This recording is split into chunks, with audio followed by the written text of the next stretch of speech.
everybody, welcome to Frame Trap. We're at the end of the month here. We're getting close to some big games. This is a podcast where we talk about games and whatever else we want to. Sometimes we'll have sidetracked stories about diapers. I don't know what's going to come out of Michael Huber's mouth, who's sitting right there next to me. Hello. And the wonderful Ian Hink. You haven't been on in a while. Yeah, hi. Welcome back. Thanks. We got some stuff to talk about. Yeah, we do. I specifically requested both of you to be on this show because of some stories that you have to tell about some certain games. Before we get into that, I had a question for both of you. New Year's resolutions aren't something that I usually take very seriously. For one reason or another. I don't know if it's just like general laziness or I doubt my own ability to follow through with them. But I've been thinking a lot about like the New Year with Easy Allies, and I really care about Easy Allies a lot. And so I think I'm thinking about the New Year and what I want to accomplish a lot more seriously than I normally would if I was just off by myself. Yeah. And so I was wondering, with you guys, both within Easy Allies and maybe within your own personal lives, is there anything that you're chasing after for 2018? Resident Evil 2 remake trailer. You're chasing after that today. When you're chasing after that, are you saying like, is this you searching inside of your soul?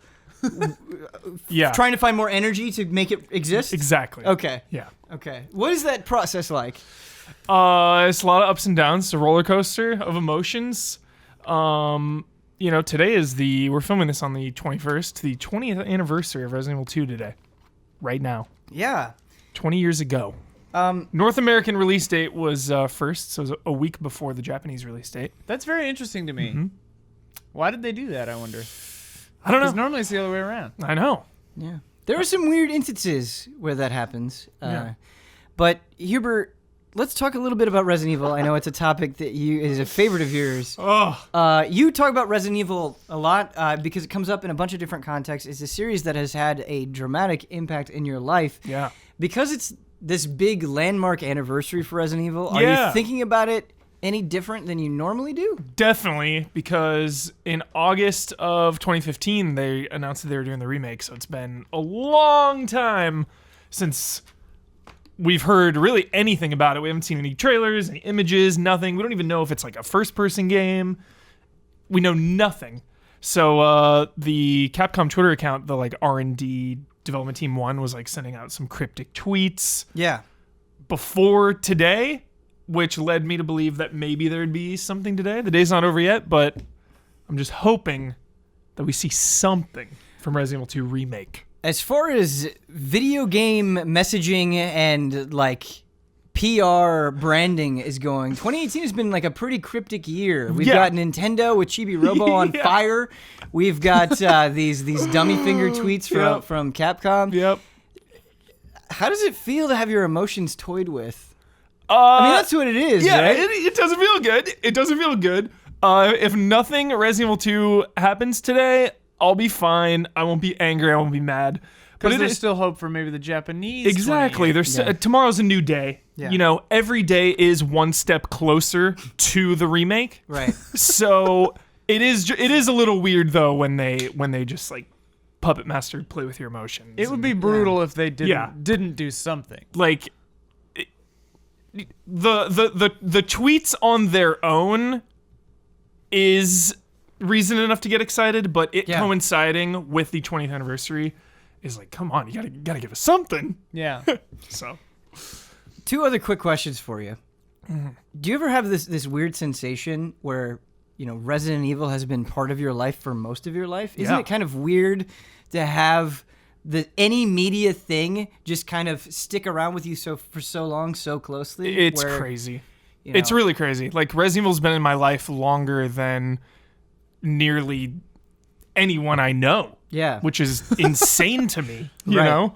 So, yeah, it is. It's pretty crazy. It's definitely a big part of my life and, part of my DNA.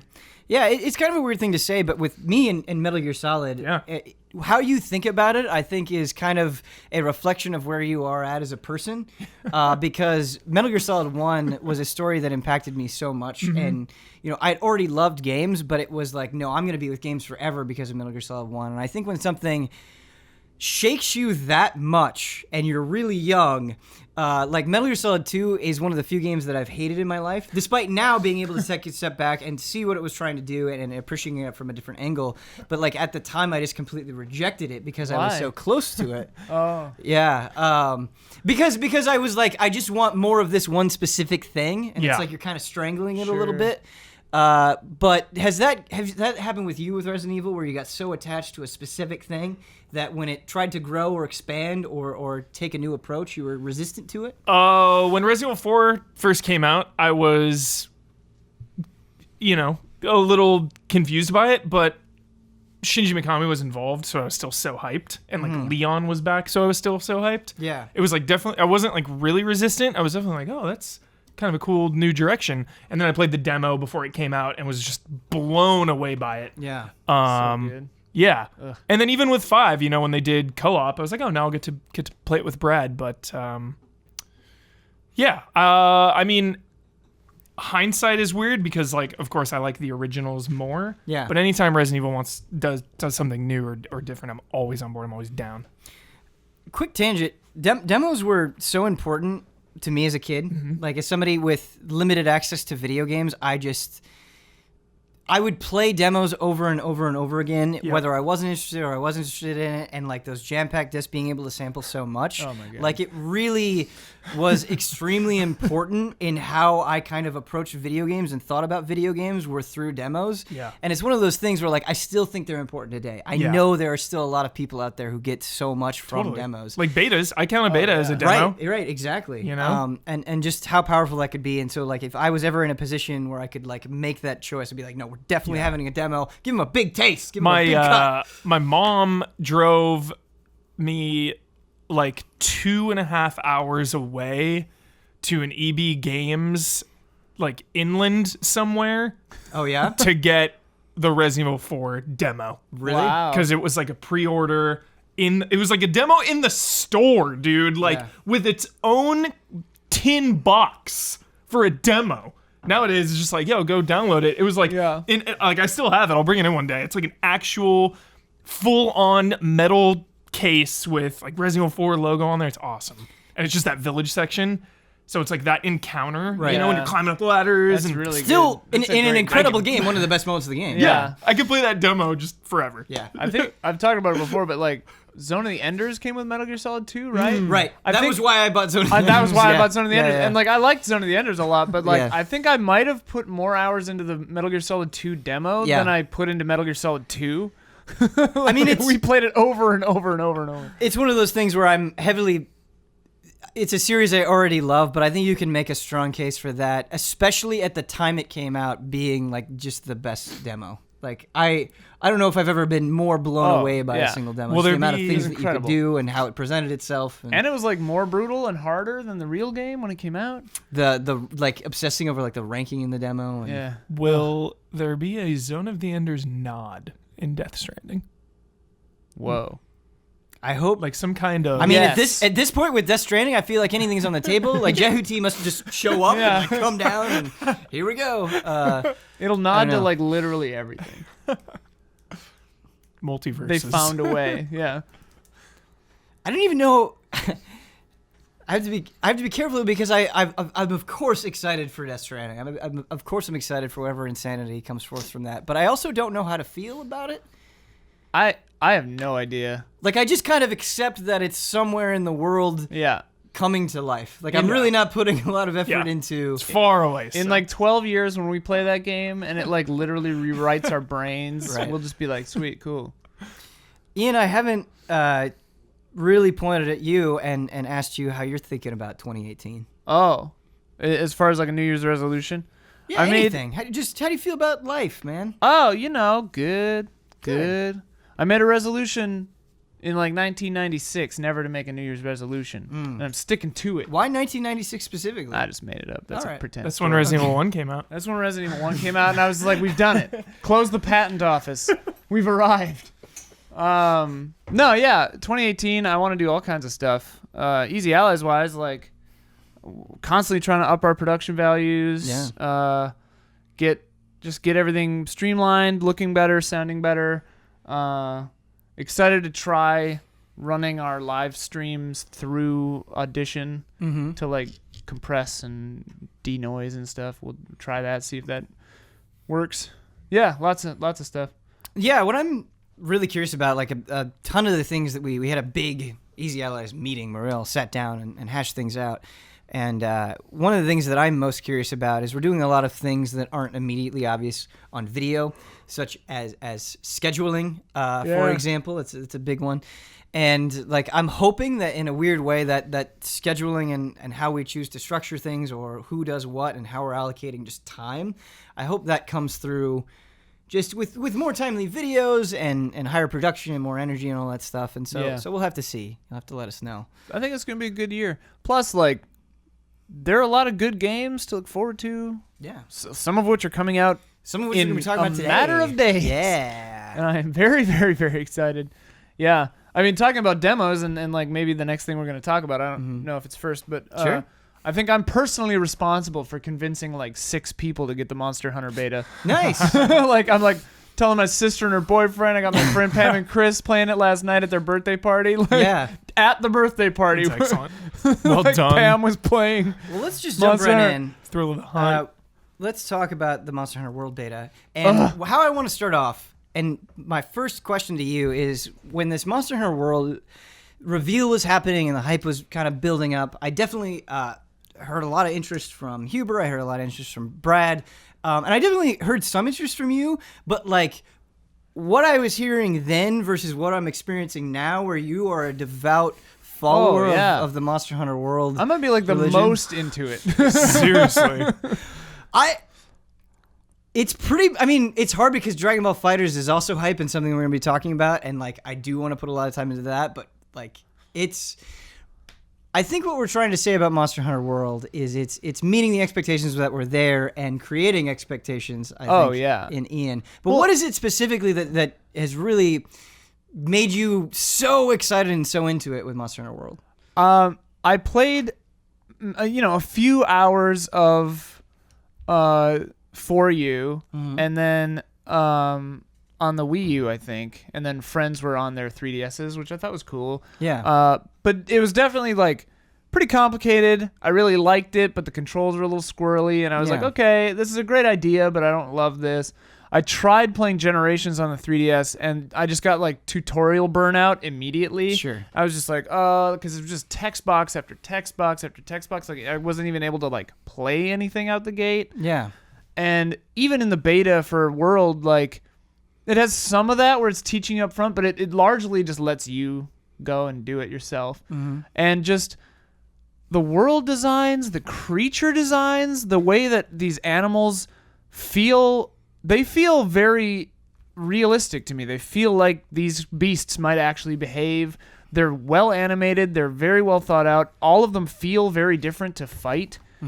The fighting isn't as like tight and specific as Souls, for example, where it's like you push a button and one thing happens. Like you do have animations, and like if you whiff on like Demon Mode, Dual Blades, Triangle Circle attack, like you're just standing there flailing around for a little while. But like we were talking about it, and you were saying, I think that's the punish. Like if you miss, definitely. like you're stuck there doing that. Right. And It's almost when like you're loading up the attack yeah. when you like push the buttons. So when I started thinking of it in that way, I really love this combat, and using the insect glaive is just like so much fun. Jumping all over the place, like flying all over. Right.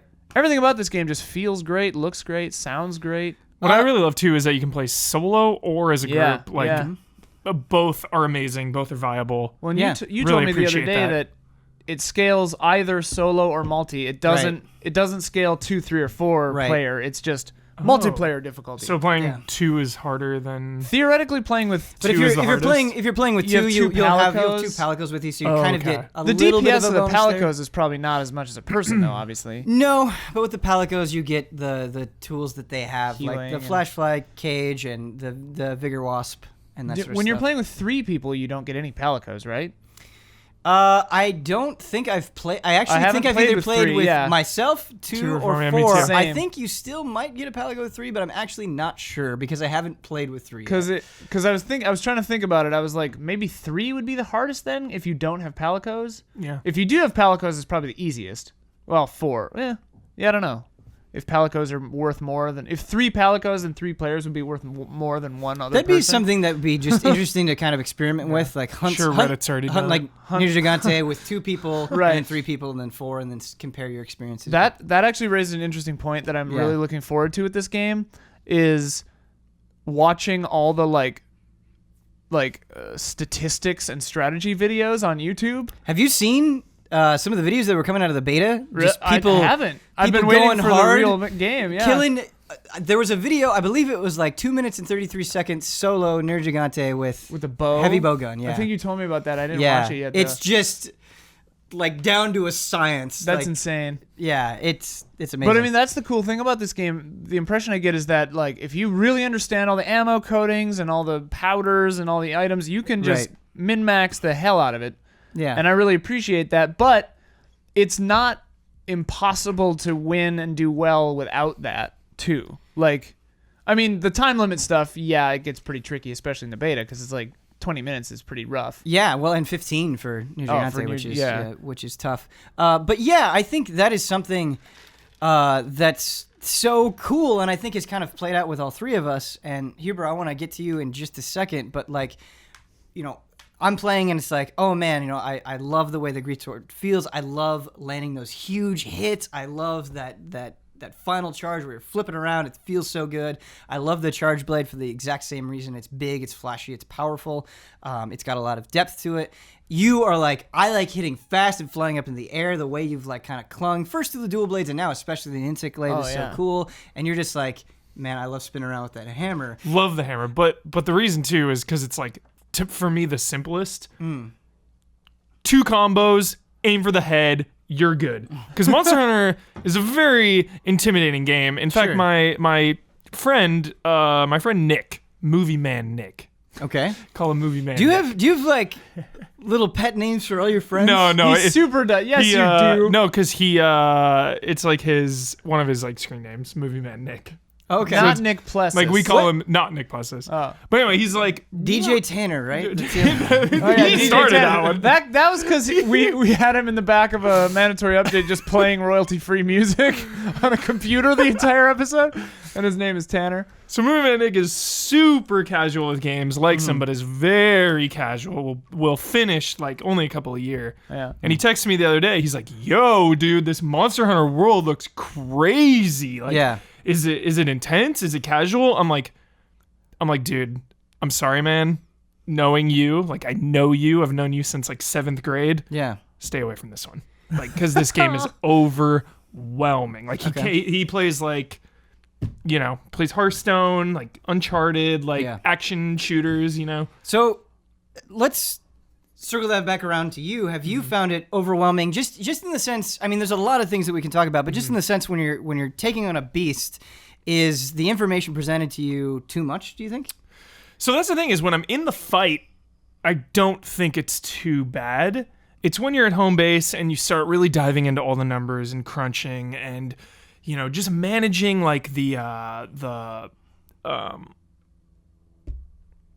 just like each individual weapon, I guess, like picking whichever one you want to pick kind of thing. Yeah. Like picking the hammer or the Talking about like in the beta going into exactly the stuff. The charge blade was like when you're in the beta and you're trying to figure out which weapon you want to use. Exactly. Yeah, so I'm yeah. I tried the charge blade and it's like I don't know what this thing even is with like vials. And, it's crazy. So I have no idea. So within the beta, you can look at Hunter Notes and it will kind of give you a brief overview of the weapon and stuff. And I know the handler kind of gives you a brief overview and you can play a little video. Yeah. Did you find personally that wasn't enough for you? Yeah, it just didn't click, I guess. And I think that's because it's my first Monster Hunter game, really. Sure. Yeah. So, like, I even tried the switch axe and that seemed pretty cool. Right. It's just like getting those combos down because figuring out when to switch, when to how to hunt in a way that feels efficient. Exactly, because it's like you go on the hunt and I have so many things to worry about, like tracking it, and then when it lands, and like you were saying, the controls aren't. Souls, like you really got to get used to them because it feels like loading up an attack. Yeah. So when I'm dealing with the combos of like the switch axe, of switching it, and then like finishers and all that, right? It can just be and the fact that the camera something that my friend Pam, when she was playing the beta last night, because she's just beat Bloodborne, and I was like, if you hit R3, I said lock on, Yeah. but really it's just focusing the camera, and you're not locked on ever. Right. So like getting interesting close thing enough about- to hit is always like a struggling point for beginner, I think. The interesting thing about that camera, at least what I've found with my experimentation with it so far, is there are definitely situations where it's useful, and definitely situations where I don't want it on at all. Yeah. I don't want it to orient around the monster the way that it is, because the monsters can be so big that it can put you in situations where you kind of are like, no, I would be better off not being locked on, being able to more quickly. And I think that around varies myself. weapon to weapon too. Right, Like right. with the insect glaive, I almost always have to stay locked on, because otherwise I'll just jump over them and I won't see them anymore. So I need to jump over and have the camera just move itself. Yeah. So going back to the weapons and being overwhelmed and looking at something like the charge blades and being like, I don't quite understand these vials. Yeah. I think there's kind of two ways that you can view that. And I guess the first part of this question is, do you like that there are so many weapons and so much to experiment with? Do you feel like, I can kind of just keep going through the list until I find the thing that I want? Or do you feel like, oh my God, there are 14 weapons. Which one do I pick? Bit of both. Before, I think back a couple betas ago, there was just this awesome GIF floating around of the charge blade, and when it's the giant axe form, and the player like slammed it down on one of the monsters, I was like, that is so cool. But then I tried it and I was overwhelmed. So now I'm back. Yeah, you have to like, if I understand correctly, you have to heat up the sword and then cool it off by filling up this little like vial, and then once you have charged vials, you make it an axe, and then you can hit 5 elemental attacks. So basically, it's nuts. Yeah, you basically charge it up by doing sword attacks. You Yeah. fill your vials. You can dump those vials into your shield, and then you can reload again. And you're essentially building up to that big attack. It's like an MMO rotation. Yeah, and when you're doing the axe, you're discharging those vials that you built up. Yeah. That sounds awesome. That's a quick and dirty explanation. That's The kind of I think thing when I the- like about it is the game seems to have, and in the early beta, the first beta, I thought that the star thing was right in the equipment thing, but now I think it's only in the training room. But she says, like, the handler is like, this is a 3-star beginner weapon. Like, it's easy for beginners. It's not for... I And thought that's a good that was point to up bring front, up.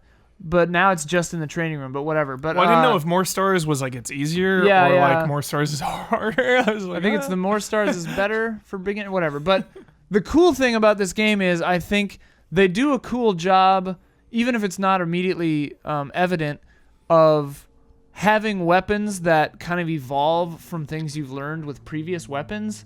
So going from dual blade to insect glaive is kind of an interesting jump, but there's sort of a logic to it too, because I started on a pretty easy for Monster Hunter fast weapon with a lot of repetitive hits.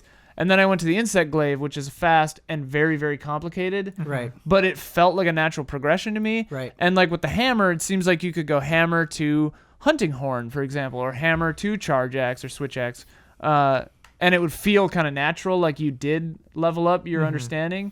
It's really cool the way there are so many things in this game that you can kind of just like ease into. I think that is a really good point that you bring up, how experience with one weapon informs another, because thinking about dual blades to insect glaive, it's like, okay, you're attacking sometimes a lot very quickly, and that's true of both weapons. Where do I fit in those attacks? That'll help you a lot, but I think it's a little bit harder dealing with like the buff of the insect glaive and applying that and making sure that's Which good. is so cool. It is so cool. But it's like, I think because you spent so much time with the dual blades before moving on to the insect glaive, I think you were able to make that transition a lot more smoothly. But going back to the weapons, Huber, something for me that I think is so exciting is like, there are so many weapons to learn that like going through the game and hunting something, sometimes I think to myself, like, oh, I just want to try this with a bow now, or I want to try this with a hammer. And to me, like, the fights, even, like, they're doing some of these beta fights over and over and over and over and over again. I'm still not sick of them because of, even though the monsters are doing the same attacks, having another monster come in, what is that going to happen? Playing with different people who have different playstyles and different weapons. I feel like there are enough variables going on with every single fight, not to mention the weapon I use completely changing the fight, that I'm just not getting sick of it, and I'm excited to slowly pick away at that depth. Well, and just how good it feels. Yeah, so it talk feels about, so good. So you're saying that you're overwhelmed, but then you come back at me and you say, but it feels so good. What specifically feels so good about it? Hitting monsters in the head with a hammer. Why does that feel good? When the first of all, when the parts fall off is just like a really satisfying, so satisfying. Right. You feel like you're really like weakening this creature. You know. I love how that literally translates. Like, it feels so real. Everything in this game feels legitimate. Like when you earn something like that against a monster, like, oh, you broke parts off of Baroth, like. Right. You can see, like, oh, I literally broke the armor off his arm. Now that's a critical point now. Right. Whereas it used to be armored. Or, like, I broke his tail off. He can't attack me with his tail anymore. It's so good. Yeah, and not even just the dramatic you broke it off. I love trying to cut off the tail of something. Yeah. And you're seeing, like, specifically white marks where you hit it. And it's like, oh, I'm getting one step closer. That's cool. And it's just... in video games, I think it's so hard to convey damage, just that either something is alive or it's weakened or it's dead. But in Monster Hunter, it's like kind of this process of decay. It feels like a living creature. So cool. Yeah. Well, and like one of the early questions that every person I've introduced this game to says is, "Where's the health bar?" Right. And I say, It's the health bar. You have to read its body language and tell how it's feeling. And like once it starts limping, you know you're doing well, you know. Right. But it's all visual. It's all just knowing it. And I love that so much. I think about like, can you imagine if Bloodborne, like, because obviously there are like phases where it gets more and more aggro, but like, can you imagine if a Bloodborne like monster got like all like messed up and like lost an arm and crap? Like that'd be nuts. Yeah, and with the tight time limit of the beta, having 20 minutes, having 15 minutes, something that has really kicked in for me is when you have the monster limping and you know that it's close, but you have no idea how close. Yeah. That kind of panic that you go in just wanting to tell your friends, like, no, like just go all in, go nuts, go crazy. And the natural drama that it adds, I don't think that level of emotion or excitement would be present if you could just look at the bar and be like, okay, it has exactly 30% left. Like, communicating enough information to know that you're making progress and you don't feel like you're just chipping away at nothing, but not so much information that it kind of sucks that drama out, I think is so good, and I think could be applied to other games even. Oh yeah. I mean, like, it's just really, really cool. Sophia and I were fighting Anjanath, and we tried it twice in a row. It was just the two of us. Yeah. And both times, I was like, oh, it's like a few hits away. Time's up. Oh. And I was like, no. The worst. Oh, it's the worst. You were talking about New Year's resolutions. Yeah. I failed my last year's, which was to finish Final Fantasy VI. Yeah. I didn't even start it, so complete failure. But this year is all about just going with the flow. Yeah. And very specifically, like Monster Hunter World applies to that because it's so overwhelming. It's such a hardcore game, but I'm just gonna dive in. You know what I mean? And I thought this beta did a great job of just like showing you some monsters, showing you some weapons, giving me a little taste for the real deal, and then maybe like full release once I go through that progression, like check out the charge blade, check out those weapons. Yeah. And you know, and it may sound kind of weird, like I told my friend not to try it. Like this is a friend that's like, Zelda is just way too complicated, you know. Oh, so yeah, I know my friend's so intimate. Zelda's too complicated. Yeah, I know him so intimately, so it's like, yo, maybe not for you, but like, I'm just gonna give everything a chance and not stress about that stuff. Sure. You know? Yeah. And like, you were always telling me that back in the day, Ben, about just like sequels and prequels, and it's just like, dude, I think, let it go and just dive in and do your best, have fun. 2018, dude. Not to like sit here and preach, because I think that's shitty, but I do think that just as human beings, as everyone, so we limit ourselves because we just overthink everything. Yeah. You know? Yep. And I get this sense, especially online, when you talk about online communities, and the thing about online communities is any online community, right? it's going to be a limitless pool. Yeah. Like if you're like, I want to get into a series, and you go to an online and you go to a community about that series, it's like, oh my God, they know everything and I know nothing. What am I going to do? I think that can be a really inhibiting sensation, and I think it can prevent you from enjoying something that you would otherwise enjoy if you just kind of came to it more naturally. If you play Yakuza 6 and you love it, there's nothing in the world preventing you from going and playing the other Yakuza games. Same with Final Fantasy, it doesn't matter what it is. And I think we punish ourselves over enjoying things way too much. Just give something a shot if you can, when you can, in the way that you can, and go from there. That can be your starting point. Not everybody has to have the same starting point for everything forever. Also, I would say, especially in the case of Monster Hunter, I would say do it solo first and take it at your own speed.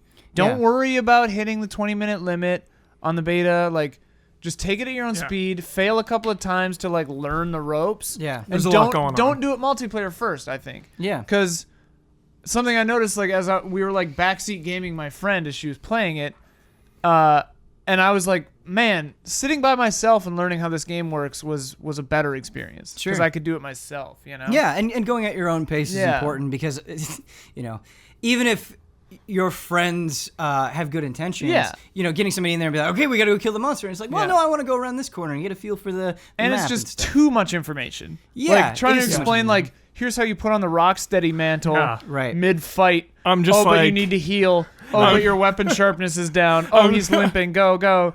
Hammer, head, done. Like, yes. So that's what's cool, though. It can be that easy, that simple, or you can start talking about putting vials on a shield. It's like demon powder, insect glaive, and it's like, and I think, like you were saying, Ben, you don't need to know everything right out of the gate. Right. And I think a lot of the fun when Monster Hunter finally drops is going to be discovering and figuring stuff out just as you go along. Right. And what the biggest thing I'm looking forward to in the real game that the beta obviously doesn't have is like progression, like a sense of ownership over my accomplishments, because that's what these games are like all about, right? Is like you get to feel like, oh, this I've really put the time in and like leveled up this weapon or whatever it is, like however it works. But like I'm looking forward to that a lot. And I know it's been said about Monster Hunter to death, but I really, you talk about that sense of ownership, and I think like for me especially, there's just something when the gear that you're getting looks like the thing that you killed. Oh, yeah. It's easier to kind of form this connection with it, where it's like, this isn't just some random sword that you rolled on. It's like, no, I had to piece by piece take the teeth of this thing and slam it onto this sword. Cool. It makes you, I think, feel more proud of what you killed, and it just looks more badass and creative than just like a standard blade. And you like, you know, right? Like what part you need. So you can like go and purposefully seek it out and be like, I need to kill this thing to get that thing. Yeah, it's gonna be really cool. But you were kind of talking about just going with the flow, and I think the mark of a good game to me, because this happens a lot, is there's so much. There's so much that I don't know about Monster Hunter. So many questions I don't have. So many things I haven't fought. And like if you go and you watch the weekly hunts beta stream that we did, I played with Huber and Ian and Brad, just having chat help us out and slowly learn and see how we initially started fighting that thing. And then like we got a little bit of knowledge, incorporated that into our fight, got a little bit more knowledge, incorporated in that fight, until we were like this well-honed machine. And just within the span of that 2 hours, that process of being a student and slowly getting better was so satisfying in this beta hunt. Like I take that and extend that to a whole game. It's awesome. But anyway, what I was saying is the mark of a good game to me is when you can know nothing and still have a great time. Where you're not able to articulate it, you're not able to understand it, but you can feel that there's something great there. And I think that totally comes across in Monster Hunter. And not only does it come across in Monster Hunter World, I feel like they do a good job of presenting it. Like, I love fighting Anjanath, and then all of a sudden a Rathalos comes in. It's like, you're not fighting this yet, but this is what you have to look forward to. Look at this thing that you're struggling against. This flying thing is making it look like a chump, and you're like, oh man, I want to get there. I don't know when I'm going to get there. I don't know how I'm going to get there, but I want to get there. And just the interaction, it's always constantly shoving in your face like you have somewhere else to go, and once you get to that place, it's going to be awesome. Will I ever need to make some kind of ranged weapon for like flying creatures? Because in the beta when we fought the flyer, it was like Diablo or really hard to get down. Oh, no, there are ways to circumvent that. Okay. So like you can load up your paralysis knife and shoot that at it. That's the beautiful thing. Whatever weapon you want to use, great, you can use. Not to say that like some weapons aren't more efficient aren't going to be others, easier for you in certain instances, Totally. but like no, you can totally do That's it. what I like about being able to jump all the time. Dude, Yeah. Is if something takes off, I'm just like, nope. The sand dunes, oh my god. It was like charging the hammer, and when you slide down the sand dunes, if you charge it up fully and like release it, you do like a front flip. Like a sliding attack? Like, yeah, and you'll slide down and like jump off with the hammer and do like a triple flip hammered slam. And It's like, whoa. it's I was mentioning the slinger, which is a very valuable tool, but like in Monster Hunter World, the way that they design the environment, there are so many different ways to like come up from above, to slide down, to do a unique attack, to break something and have it like fall down on the creature. Like and that's something that like if you're going into Monster Hunter World, I encourage you to kind of get into that mindset as much as you can. And it can be hard. I think it's natural for people to like want to see something and just wail away at it, but to like kind of expand your vision a little bit and being like, oh wait, can I run up that wall and then dive down? Just try to use your environment as creatively as possible. And there are so many things, even in just the maps that are presented in the beta, that you can manipulate. Like finding that Paratoad for Nergigante and just using that and having that be extremely effective. Yeah, when we were like, he starts on top of a Paratoad. Right. Let's use and that. it's like, this didn't happen by accident. Oh, like, yeah, you got to put two and two together to make it happen, which is so cool. That's what I love too about it is, well, especially with the 15-minute time limit, but like the first couple of monsters, great Jagras, you can kind of just do whatever you want, and you'll probably win. Yeah. And like soloing Baroth and Anjanath, you're pretty okay. Like if you're hitting them consistently enough, you'll probably be fine. But near Gigante, especially in 15 minutes, you have to know like a lot of strategy and A-game stuff, and it's just that evolution is really cool. Something that I've experienced with the time that I've put into previous Monster Hunter games is there was a lot of stopping, a lot of like I would encounter a mechanic or an item or a material and be like, what is this? And I would go to Kiriniko and look it up. And not that still doesn't happen, or I still don't have some questions about Monster Hunter World, or not that things can't be obscure, but there are so many changes that they've made to Monster Hunter World that I think are just awesome. Like when you pick up an item, when you pick up a new herb, or you pick up a new nut or something, and the little tooltip comes up and it's just like, hey, this is what this does, try using it in this context. And it just flashes up on the side and then you move on. And how quickly you gather materials, it's just like there was such a considered effort with this game to keep you in the world, and I think that makes it more interesting. And I also think that like kind of frees up some mental space for you to want to engage in the depth in the first place. Because if you're not constantly being stopped and getting burned out, and you're just kind of going with your own flow and finding that flow, you want to do it. And I think it makes it easier to climb over hurdles that maybe you wouldn't want to otherwise. I think that's a huge game design, like philosophical note as well. Like, I think you just hit it, and like they nailed it in this game too. Is give a player the information, have it there, but don't force them to have it. Like, let them have it and make them curious about looking into it more on their own. And then that keeps it in the world, keeps it interesting, and feels like a reward that you, the player, can look into it yourself, instead of being like, tooltip, pause the game, here's what this does, it's important. Like, I'll decide if it's important, thank you very much. And like, to me, that's brilliant game design, where you can have this huge, intricate, crazy world, and you just feel more and more and more curious about everything that's going on. Not the other way around, I guess. Not like burned out. And that's, Huber, based on what you've experienced with Monster Hunter World, and you initially used that word overwhelming, there are a lot of things coming out. There are a lot of things that we have to play. Mm-hmm. Do you think there's something special about Monster Hunter World that makes you really want to stick with it throughout 2018, or are you not quite ready to comment one way or another? 100% I'm in.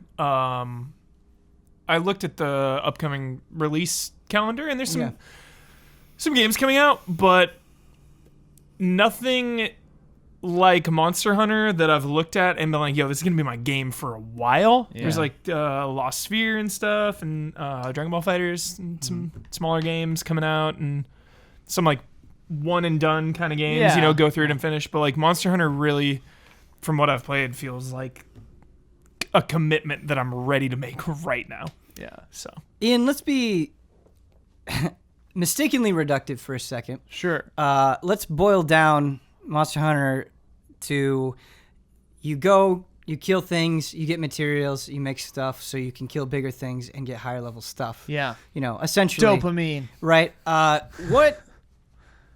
What has you gripped with this? Like, why, if we're talking to people who haven't given this a chance before or aren't interested in it, what separates this from all of the other loot-based time sinks that you could devote yourself to right now? Vibes? I think the world of this game just seems so cute and jolly. Yep. While also feeling cool and mysterious and interesting. Like, Right. They've hit this bizarre balance between really goofy and silly and cute, but really technical and serious and interesting and challenging. Right. And to me, that mixture, it really does. It feels like Souls plus Dragon's Dogma in all the best ways. Sure. It's like all the good stuff from all of those slammed together into this weird, like, we were joking at with my a friend's little party. dust of anime on top. Right, with a little dust of anime. We were joking at the party last night that this is like good Destiny. Sure. I actually not that I don't like Destiny, because I really like that I too, love but that one too, and I think you crushed it. I think vibes is absolutely the right word Yeah. here. Cute and- souls. And I think that's something that's difficult to cultivate. And I think you kind of like what you were saying. You kind of need to have a potent mixture in order to make that happen. Like, this is an adorable game. Yeah. You tell me you don't watch those cooking cutscenes and you're not smitten with how just overwhelmingly adorable it is. Are you telling me that, like, It's a good sign when you don't skip a cutscene that you've seen like 10 times already. right? And even something just synonymous with the series, like hearing the cooking music, like that little chime, the da da da da da da, but also how meticulous and badass the monsters are. Right. Like, it kind of has this push and pull, and like, you go out and you hunt, and you, like, I think it is impossible to describe, at least from my perspective, I want to get your guys' perspective as well, our Near Gigante hunt is anything other than, like, butt-clenchingly intense epic. the whole time. And then, Ian, when you and I finally took it down with those other two beautiful people and having that release, it's nice coming back and having cats cook food for you. Yeah. And I think It'd it's be something like everything's that's all right. Yeah, I think that's something that's like easy to not pay attention to, or easy to kind of to take for granted, but having that okay, we're gonna go all in. When you're hunting, it's gonna be this maddeningly intense moment, but then you come back and it's like you kind of settle in. Like, do you want to go check out your house or something like that? Like, those vibes, having a little bit of both, and when you do have a space that is your own, making it feel so warm adds so much. Something that I think Monster Hunter nails is failure feels good too. Like, a small example is the barbecue spit. When the music ends and you screw it up, it's like funny. You're like, funny. Dang it, I missed it. Like, That is a shitty burnt meat. It's so funny. And like, even when we kept failing the first bunch of times when we didn't kill near Gigante or whatever, it felt. I was never like, screw this game. I was like, all right, learning. this time.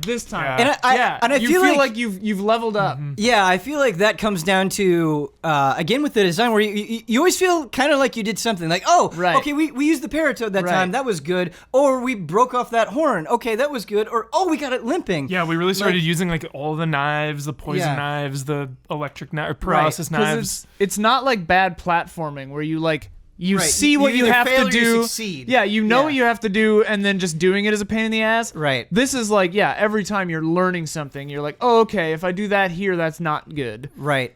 You have so many things that you can do that not only when you fail do you feel like you accomplished something, you're like, well, what about this? Yeah. And I think that is just immensely Goaty. important. Goaty? Oh, yeah. Okay. Even the beta. All right. So what day is it today? We're recording this on the 21st. January. Are we ready to lock in our votes for Game of the Year 2018? Because Red Dead will I be am. delayed. Okay. God of War. If Red Dead's delayed, no problem. God of War. That's 20. That's And 2019. Red That's Dead's 2019. it's They're tough. both 2019. It's tough because like Because 2019 starts in February. That's what we decided. I think we could just talk about Monster Hunter the rest of this time. But we Seriously. got a lot of things. We've to been talking about it for 45 minutes. We could let someone we've else done have it for a while. We gotta gotta let let go. somebody And else have a it's one of chance. those games where it's like, well, it's not like this isn't gonna come up again. And we're just talking about the beta. Yeah. Like when we get our hands on this thing, 2 weeks from now. that's like a 6-hour, whatever it is. I'm ready. Yeah. But I really want to get like Kyle down here and Brandon down here and I see am- what they think. Thrilled to see what Kyle thinks of this game. Yeah, I'm too. Always. Like, because he'll either hate it or it'll be like the new Pokemon for him, I feel like. You think? Nah, he'll probably just be like whatever on it, actually. it's online. You don't have to play really- online. I know. You don't I have just, to, it might even be easier solo yeah. a lot of the time. Place your bets. Yeah, Yeah. place your bets. If What do you Kyle chat? plays, Do you for think sure. Kyle's going to get into this game? Place your bets. Chat, comments, listeners, viewers. Place your Um, bets. So the next game I have to talk about is equally big and coming out on the same day as Monster Hunter World, which is insane and like Crazy. heartbreaking. It's like really heartbreaking. the day That's of what it like sweet anime video games. Yeah. I feel like I've been living for this moment. No, not really. We made but it. 2018. An easy joke to make. By the time you're listening to this, the review embargo for Dragon Ball FighterZ is up. We got it on Friday. We're recording this on Sunday. I don't know exactly how many hours I've put into it, but I've pretty much the last 2 days been doing nothing but playing Dragon Ball FighterZ. And really, just messing around with different characters and specifically digging into the story mode, which is way, way, way more elaborate than I was expecting. I was expecting just, to have a few cutscenes, battles, that would be it. Perhaps that's on me. Perhaps they got out there and said it was going to be more complicated, but just based on experience with past fighters, I had like a very limited idea in mind. There are essentially three different stories to play in Dragon Ball FighterZ. Mm-hmm. And once you beat one, you unlock another. Now, I don't want to spoil what those other two are. like I don't Nier. think that's fair to people. Are there any connections to the Xenoverse story? There are no connections that I've run into. Well, I have very limited experience with Xenoverse, to be fair, so maybe something went over my head. But there are so many references to everything. Okay. But I have not gotten any specific Xenoverse references in. Can someone who's never played or seen like any Dragon Ball Yeah, jump in and enjoy this game? absolutely. Cool. I think that is something. Before we get talking specifics about the story mode, I want to talk about how this game handles accessibility. And I imagine there will be a little bit of a divisive response to it. There's kind of a universalness between characters. Like pretty much with everyone, a light attack changed into a medium attack, which changed into a heavy attack. So like you can kind of do a light, medium, heavy, chain into your level 1 super, and that just like universally works for the most part.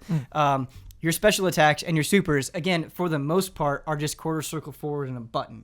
It is really, really, really, really easy to jump between characters because there is that execution sameness kind of present. And like with everybody, it's just good to knock them up into the air, chase them, do a combo, knock them down. That's just good all round.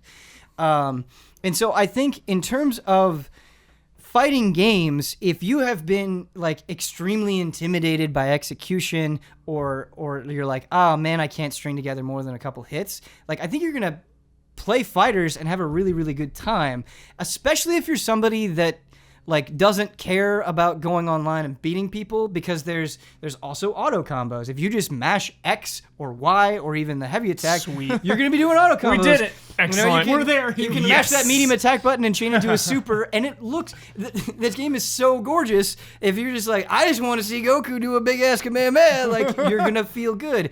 And I think that's okay because, like, with the auto combos, the damage scaling is there. You're not going to be doing nearly as much than it's somebody that is actually going through. Is that a thing you turn on or off, or is it always there and you just don't have to use it? Or no, it's just there and you don't have to use it. And in fact, like, in a lot of instances, it would be better for you to actually put in the effort and do the combo because it does more damage in a more complicated way. Yeah, because it does more damage. Okay, because you're going to be able to get more out of it. But I think so. Other games have had auto combos. This is not a new thing. Other Arc System Work games have had auto combos. But I think the difference between Dragon Ball FighterZ and those other games is it's like the level of auto combo versus the level of, let's just say, real was like, well, I don't really want to use auto combos, but I'm not really ready for real, and so you're just kind of lost in this void. Where I feel like the execution with Dragon Ball FighterZ is simple enough that I think a lot of people are going to be able to make that jump a lot more reasonably and feel really good about it. And there's just a ton of ways for you to get invested. It's like there's a huge story mode that really, really, really takes it easy on you at first. And not only takes it easy on you, like there's a tutorial that you can access outside the story. There are battles that you will do in the story that you can engage in that will not only like tell you certain mechanics just a little bit at a time, it will reward you with in-game currency for doing so. Oh, okay. And so I feel the like... The tutorial does? Yeah, the tutorial. Oh, wow. Yeah, not only completing the tutorial outside of it, but doing the tutorial in the story mode as well. It's not very much within the story mode, but it's a little bit. And so I feel like the game has new players in mind in a really excellent way. But I don't think any of that would matter where after you got to that point and you're like, well, now it's no fun. Now I don't feel like there's anything for me to improve on. I don't think that's true because the characters are just so much fun to play. And once you get to the weirder ones, like once you get to the Captain Ginyus, once you get to the adult Gohans, once you get to the Nappas, it's like, oh, I have this whole new thing to play around with, and it's not that hard to do. Like Nappa, for example, he can summon these Cybermen, and what you have to do is you have to plant them in the ground, and I believe it's just quarter circle back in X or Y or B. I'm playing on an Xbox controller because that's what we got, and I was worried about playing with an Xbox controller instead of like a stick or something, but it hasn't been any problem whatsoever. And then once he summons the Cybermen, it will go off and attack on its own. So it's like, oh, how can I do like cool setups with that thing? With Captain Ginyu, you do quarter circle forward and A, and one of the Ginyu Force will come out, but it's a set rotation every time. So it's like, the first time I do it, this guy will come out, he will do this specific thing. The second time I do it, this guy will come out and do a different thing. Does Goldo freeze time? Goldo will, if you're close range, Goldo will do like a freeze. Nice. If you're far away, he'll throw like a spear, like a psychic. Like a tree spear? Yeah. It's something like that. Dude. I love hearing about this stuff, knowing nothing about it. Yeah. Like tree spears, sweet. Yeah. Cool. And it's cool because with Captain Ginyu, it's like, okay, I'm fighting. Where am I at in that Ginyu rotation? And so you feel like you have a lot to play around with. And then you can be like, okay, because it's a team-based game where I have 3 people with me at any time, how are their assists going to work with me? How are we going to chain our supers into each other, which is also really easy to do. And so, again, I feel like doing it isn't the hard part. It's about getting creative and having fun putting this stuff together. Now, this is coming from 2 days of heavy play. Maybe I'll feel differently in a month. Maybe I'll feel differently in a year. But at least right now, it's like, oh, man, I can do a bunch of stuff and feel awesome and feel like there's still so much for me to play around with and try. But, man, that story mode. I wanted to ask about the story mode. Yeah. Does it go through like the story of the shows or the manga? It's a whole new thing. No, it is aggressively original in what it's trying to do with its story. It is, I don't know, it's set after a lot of events in Super. After Super? Yeah, which is crazy. I don't know, I can't place it specifically within the timeline, but they make a lot of references to things that happen in Super. Whoa. And so you have a whole new character, Android 21. Do you think that's why Super is ending to kind of like coincide with the release of Fighters and like the story and everything? No, I don't think so. Okay. But anyway, you're figuring out the story of Android 21 and do you have to play as him or her? Oh, her. I have not played as Android 21 yet, I will say, but I know that you can play her. I guess the question is, for the story mode, can you play as whoever you want? Or So this is how the story mode is set up. So you're figuring out the story of Android 21. I don't want to go into too many details we don't want to because spoil it. Yeah. I think there's a lot to look forward to for people who like Dragon Ball. But the way that it works is you have maps essentially that you have to clear.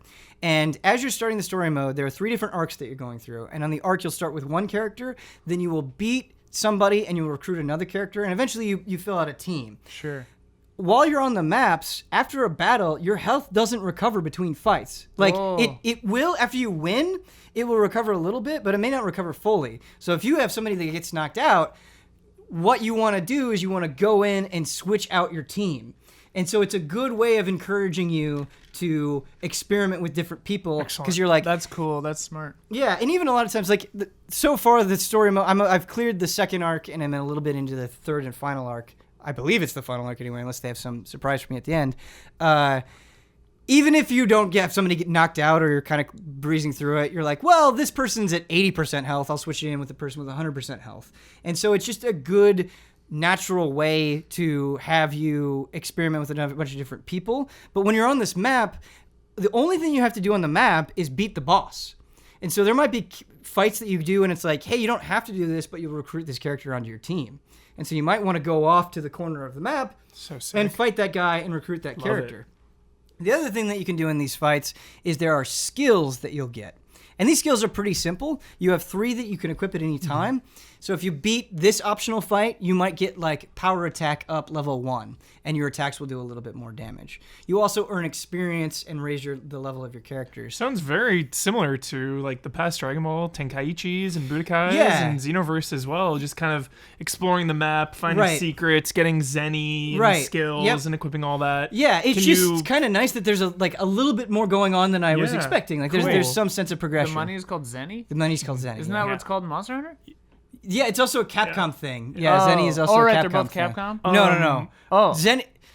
I don't know what it is. I don't know what the deal is with Zenny, but Dragon Ball is not a Capcom thing. Yeah. The currency in a lot of Capcom games is called Zenny. Weird. Are the Dragon Balls optional? Can you also find the Dragon Balls, or are they integrated into the story without spoiling? So the way that the Dragon Ball mechanic works is it's really weird. I've only done it in the tutorial. I haven't actually done it in a match. In fact, I don't even think it's activated for story mode. But like when you like land a full auto combo, you'll get randomly one of the Dragon Balls. If you get all of the Dragon Balls and your meter is max, which the max level is 7, and you do an auto combo and you complete it again, you'll summon Shenron. And I believe it's like, I don't remember all of them, but I think it's like make me invulnerable, like revive my dead characters, like he'll grant you some sort of wish. So it's in the match rather than right.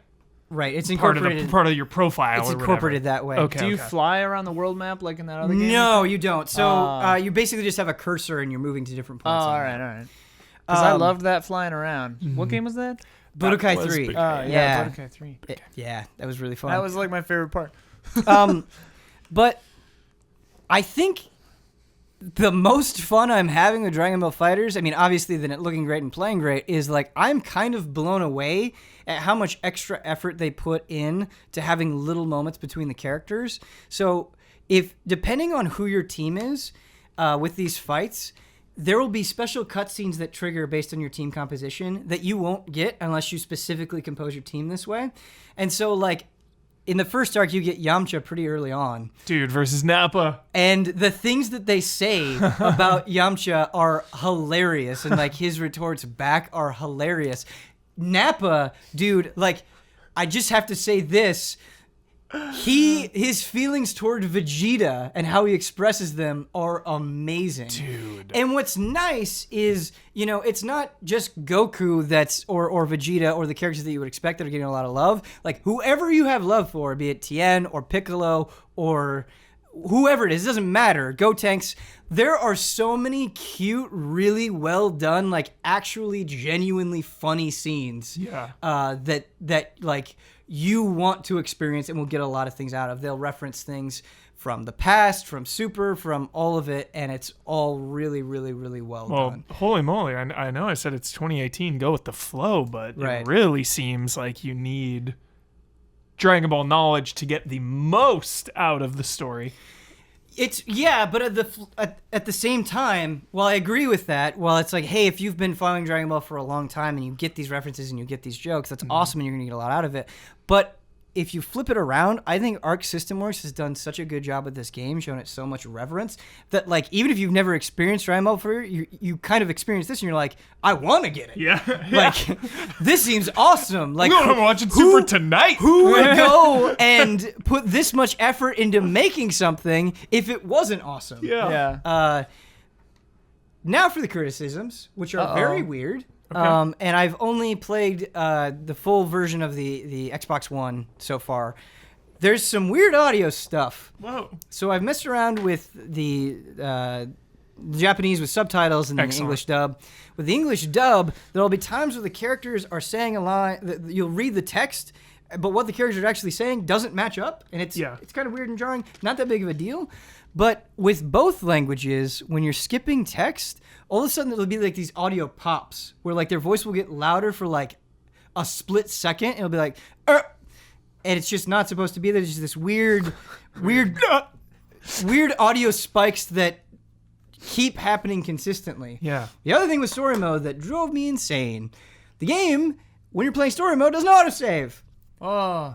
It doesn't autosave. So I was going along clearing maps. All of a sudden, Fighters crashed. I think it's crashed for me 3 times on Xbox One.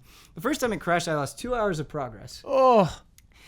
And not only there that, was no autosave. and I didn't know there was no. Because like, why 'Cause wouldn't it just why- save after a fight? It's Why 2018. Why wouldn't it just It's save after a 2018. fight? What? You can't go with the flow that much. But not only that, when you save, it kicks you back out into the Arc selection menu. It doesn't just like What? save and keep you on the map. It's like, hey, do you want to save and go back out to the menu? It's like, no, I just want to save. So it's save and quit, not save and continue. Right. Is the only option. Well, the only option is save, and and, quit. that's what And save there's no does. Wow. quick save. Wow. Yeah. It's Patch really that. weird. is there a They gotta day one? patch that. Yeah, is there a day one patch coming or something? Not that I've heard of. There might be. Jeez. There But better be. so these kind of weird Yeah, that's things kind of that annoying. feel like they shouldn't be problems that are problems. That's very But strange. let me be clear. I'm having a real good time. minor grievances. I'm having a real Very good minor. time. I just do think people should know about that stuff. I can imagine other people Yeah. going through that Game. problem. Save your especially game. with Yeah, story that's good mode. advice. Yeah, because the story mode goes Seriously. on for a while, especially if you're clearing all the fights and stuff. Like it will take some time. Jeez. I'm really, in fact, I think excited to play it on a group stream with you, Ian, and with you, Huber, because I know, Ian, I think a lot of the fighting game group streams are frustrating in the sense that I I'm get terrible at it. the sense that I get from you Auto is it's like, combos. I don't understand what's going on, and so I can't even enjoy it. Yeah. Whereas I feel like we're going to get together with fighters, and everybody's going to be having a good time. And I think that's important. I think that matters. Looking forward to Nidhogg 2. Also, have you seen, like, just on a personal level, have you seen the designs for Android 18 and Android 21? I think No. they're just, like, awesome, badass characters. This game is glorious looking. I want you to Google Android 18 on your phone right now. My phone's over there. Okay. I'll go do that. Okay. Keep going. I just think Android 18 is a cool character. Yeah. And the way that they implement her here is awesome. Androids are rad. Androids are rad. Huber, Yo, we've talked about Monster Hunter World and Yeah. Dragon Ball Fighters. There will be couple more of Dragon Ball heavy Fighters freaking conversations. hitters. Couple man. of heavy My goodness. Hitters. Yeah, I just want to say really quick. What a way to start the year. This podcast will be going up after the embargo for Dragon Ball Fighters. What Just day does based this on go up? what? What day does this go up? This goes up Monday, tomorrow, Monday. after 6 a.m. Or when it'll go up in the evening, like Monday evening. Monday evening. Okay. Thinking about an embargo. Yeah, mine. What time is yours? Monday at 9 p.m. 9 p.m. Yeah. Well, we can make this go up after 9 p.m. Yeah, That's let's the do beauty- that. let's- you wanna do that Beautiful, so you're yeah. safe? Yeah. But just real quick for the audience, the review embargo for Dragon Ball Fighters is on Monday. Based on the amount of problems that the betas have had for Dragon Ball Fighters and just how important online modes are to fighting games in general, Yeah. we are going to be waiting to publish the review Couple days. until we can experience it with the sure. rest of the world online. Definitely. I just personally think that's important. I know I it's agree. frustrating waiting for a review, which you have to do a lot with Easy Allies, and that's something we're trying to get better at. But I think, on a case-by-case basis, I think that's the right choice to make. I agree. So, but, Huber, Yo. all that nonsense aside, you've been playing a game that hasn't been filling you with as much joy. No. Bah. The Inpatient. You were really excited for this. Yeah, I've been excited about this one for about a year now, maybe even a little more. Got the chance to play it at a couple E3/PSX conventions. This is for those of you that don't know what it is a PSVR exclusive prequel to Until Dawn. You can only play it in VR. Can only play it in VR. Again, since we're posting this at Monday night, the review embargo is Monday night. Yeah. So, hopefully that review will be up by the time this comes out. It'll be up. It'll be up. Cutting it tomorrow. Perfect. Oh, this game's pretty short. So the entire game I captured, Ian, 9 clips. Dang. The entire game. Did you really? Some take of them, notes of where things are? It's like 3 to 4 hours. But like Until Dawn, it's like, go back and make different choices. The problem is that it's real hard to care about things that are going on in this game. Mm-hmm. There's kind of a lack of character development. The biggest problem I had were the controls. There's 2 ways to play. 2 move controls. 2 ways to play. Or DualShock. I had problems with both. They both have pros and cons. So it's teleport versus move like a... With the move controls, you can move freely, but you can't turn freely. So it's like you're moving with this move controller, right? You hold the button to go forward, and then you have to like flick it, and it'll like turn. In like 15-degree increments? 15, 30, or 45 degrees. That you set in the menu? And then you can also like point it back, and it'll do a quick turn, which I like, actually. That's a cool function, where it's like, what's behind me? So it's like some kind of weird VR mist or something. Yeah, but then with the DualShock, you get Resident Evil 7 style, full, free movement. The problem with the DualShock is that it also uses the motion. So you have to move with the left analog stick. You can look around with your head. You can turn with the right analog stick, but be careful not to hit all the way back, because then that will like teleport you back. Like quick turn again? Quick turn. And the gyro will aim like the flashlight. So there's so many, like the controls were such a barrier for me enjoying this game. People out there, that's why I'm a little concerned about this, is because I feel like people may have different experiences with it. It sounds like a mess. I'm just saying, from where I'm personally coming from, I had issues with the controls the entire game. Oh, wow. And controls never really bother me. I love good old-fashioned tank controls in Resident Evil. Like, I would argue that those are good controls, but too. Maybe I'm a crazy person. Me too. I can handle bad controls. You know, I can. That's part of swimming in sevens. Is like a lot of these swimming in sevens have some pretty like enslaved as swimming in sevens, driving a manual. Yeah, driving a manual. So wait, your car's not a manual. But I used to have a manual. With the bad controls and the just extremely inconsistent storytelling, the game feels really choppy. Just kind of starts and stops. Do you think? Having not played it at all, but having played Until Dawn, do you think it's one of those things where it's like you just got a really weird run because of choices you were making, or did you get the impression that it's just going to be choppy no matter what? I went back and did a lot of things differently, and they weren't drastically different. I mean, they are different, but it's still kind of the same feeling of like, well, this is all kind of just disjointed and choppy. And part of that is because... I don't think this is a spoiler. You play as one person, okay? VR, right? Until Dawn had a large cast of characters. Sure. And all of those characters were vulnerable to death immediately. Yeah. So the Inpatient has other characters in it, obviously, and some decisions can be fatal or otherwise, but there are no edge of your seat, don't move moments like Until Dawn. Because you're not going to die. Yeah, and there's no QuickTime events. Like, some of the most high-stakes moments in video games to me are some of those Until Dawn QuickTime events. Like, I don't want to really hype them up, but I truly feel like that, where it's like, you make a split-second decision in Until Dawn, now you're on this crazy QuickTime event that is so fast, so intense, and if you fail, you could die. Like, very intense. And there's never really any moments like that in Inpatient. There's no real puzzles to speak of. You're kind of just an observer in this world, other than dictating what you say, because the vast majority of the game is conversations with other characters, and you can pick between 2 dialogues each time. So a long conversation will be like, all right, which one do you choose? Now, which one do you choose here? Which one do you choose? So you keep choosing dialogues throughout. Do you have a voice? Or you can speak it if you want. You have to look at it though and speak it, kind of thing. Yeah. Which felt kind of weird. But because How reliable is that? it was reliable, but it was also, it's supposed to get you more into the game, but it kind of took me out of it because I'm not a professional voice actor. I even RP'd so hard. I was like, I don't know where I am. You know? Oh man, I wish yeah. you recorded that. That would be really funny. I don't know. I don't know. I don't know. Don't kill me. Why are you here? It's just like, I totally got into it. It's a novelty. Yeah. I don't think it didn't.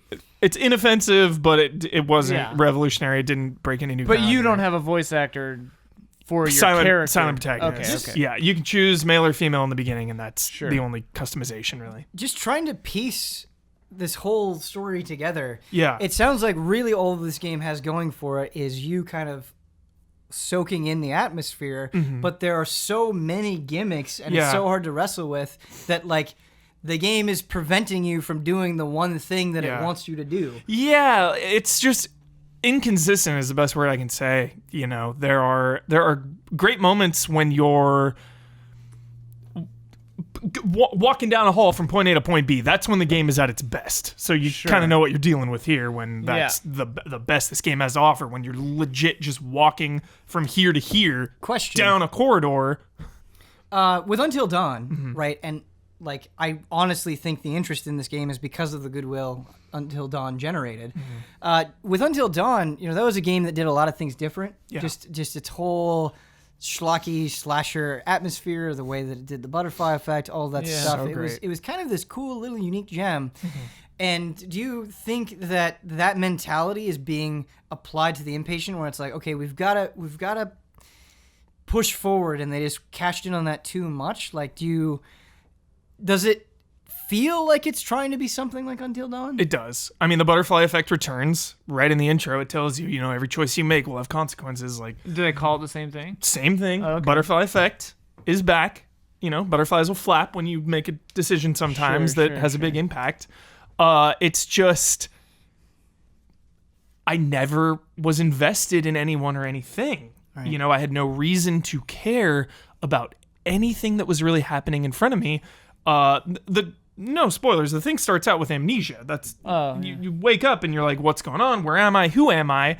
And the mystery kind of sets up the, you know, sinister undertones. Yeah. But there's no one or anything really to get attached to. So it's no attachment, not great controls, and no real stakes. You know, all of that combined, and it just, I didn't really have a good time with it at all.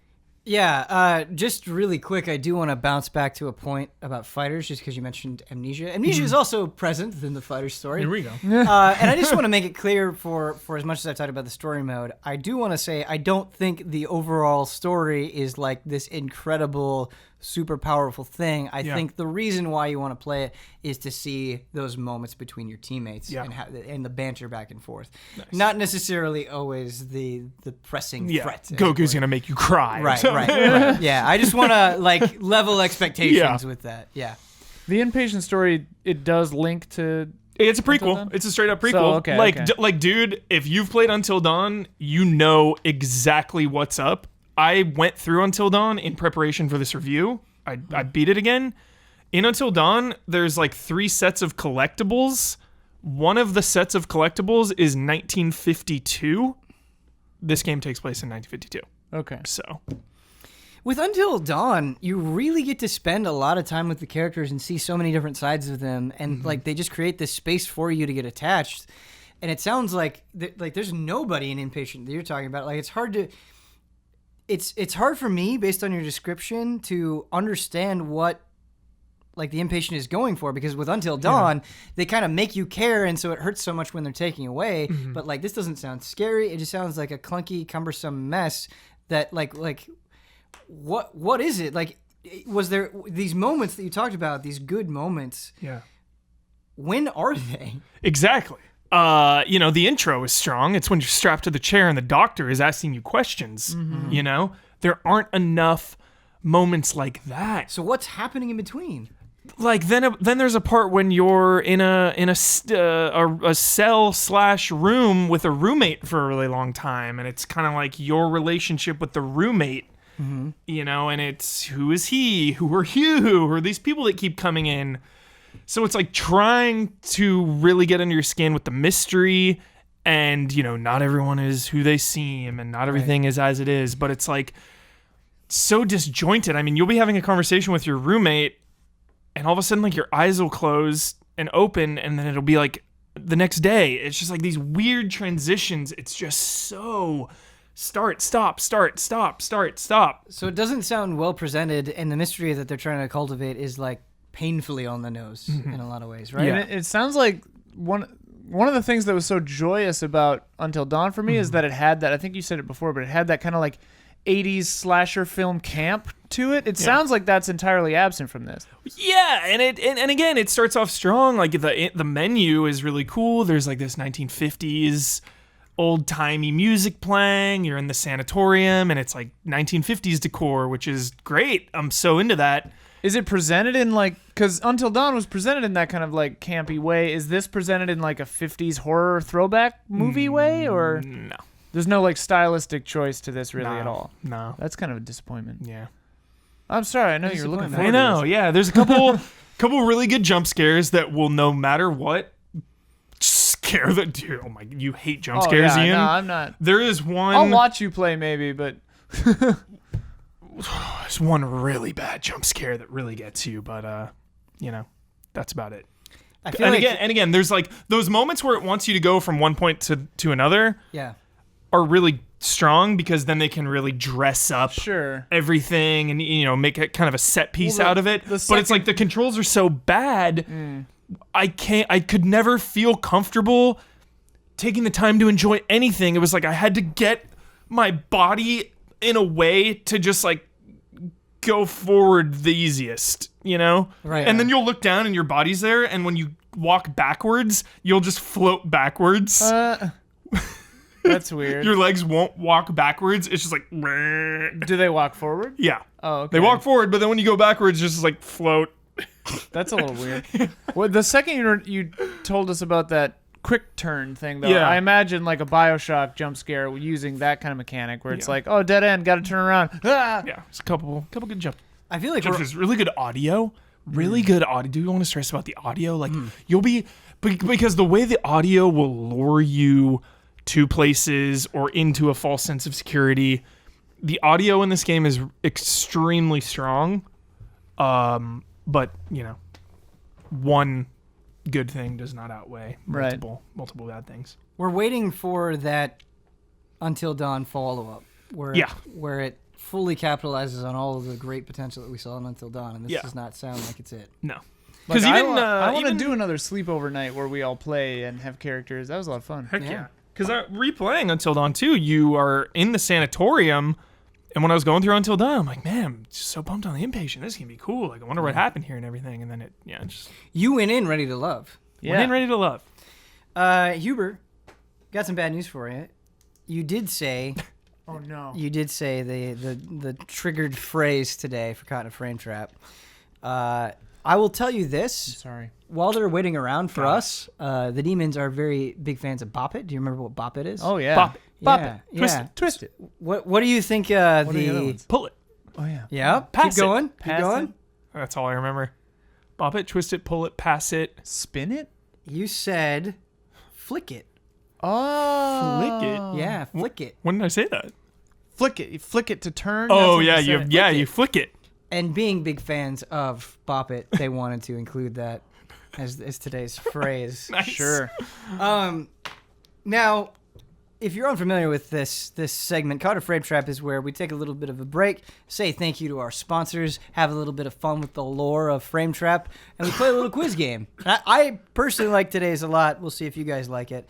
It'll be worst rated game in a series, according to Metacritic. Resident Evil 6. Yeah. According to Metacritic? According to Metacritic. Okay. But first, to buy us some time as we try to conquer this game, we do have some sponsors. First one is Greg, the Dark Knight Kettering. Thank you, Greg. I was gonna wear that shirt today that he got me. Which shirt did he get you? Batman. That makes That sense. fits. Yeah, That makes sense.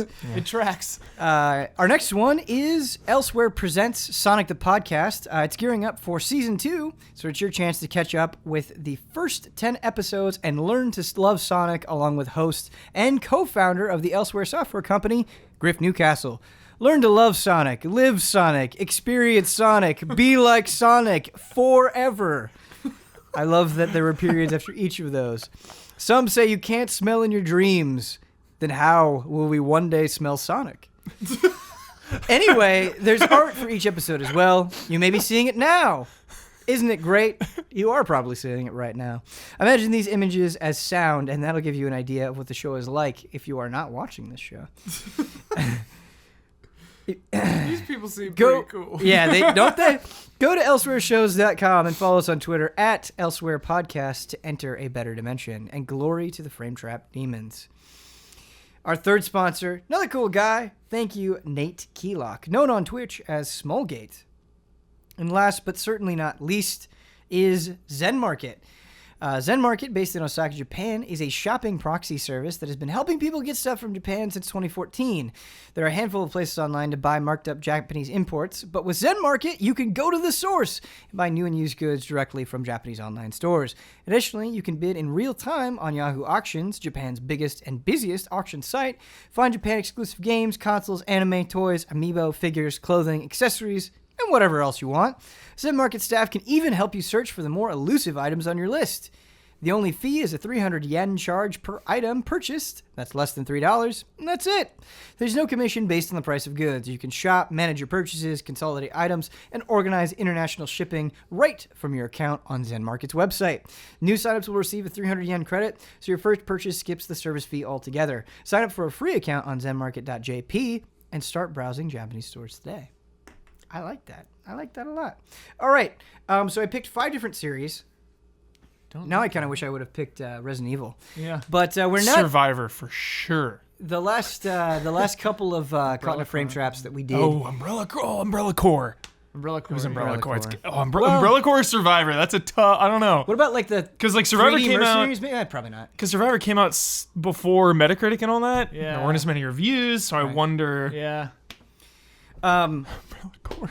The last couple of Caught in a Frame Traps, we've done Good call. 2 sets of questions for each person. We're not doing that here. We just have 5 series to go through. Okay. So, despite knowing better, we are implementing the HOTTAKE rule, where if you want to answer, be the first one to whisper HOTTAKE and give your option either A, B, or C. If you get it wrong, the other person gets a chance at guessing. If you both get it wrong, the question's just a wash.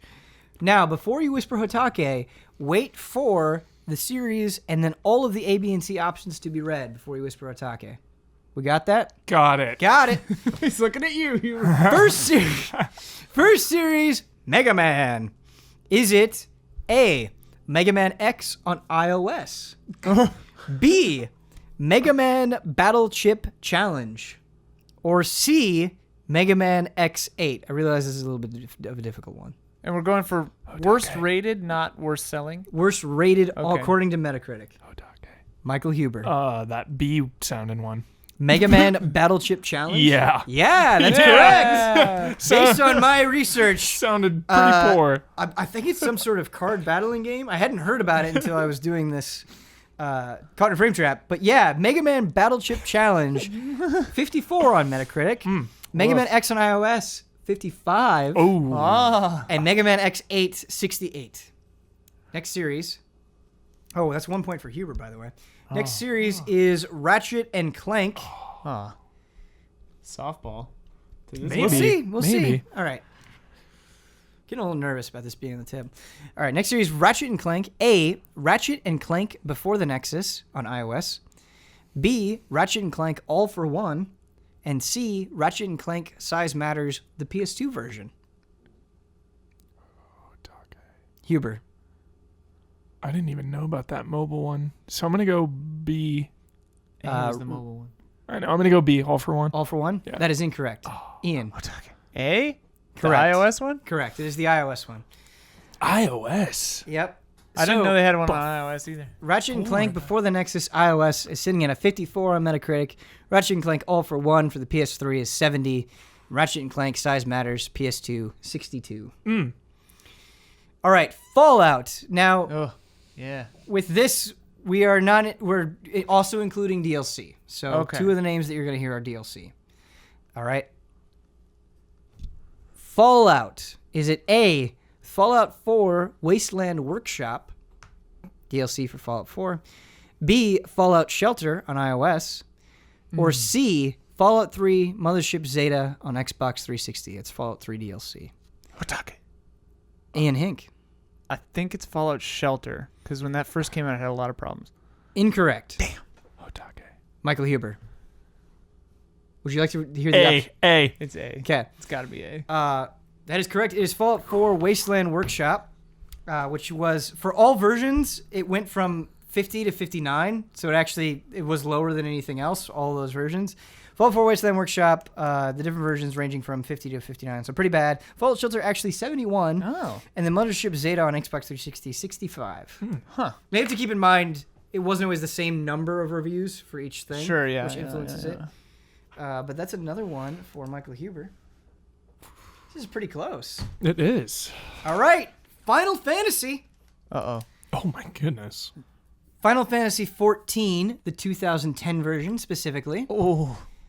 Dirge of Cerberus, Final Fantasy 7. Oh, God.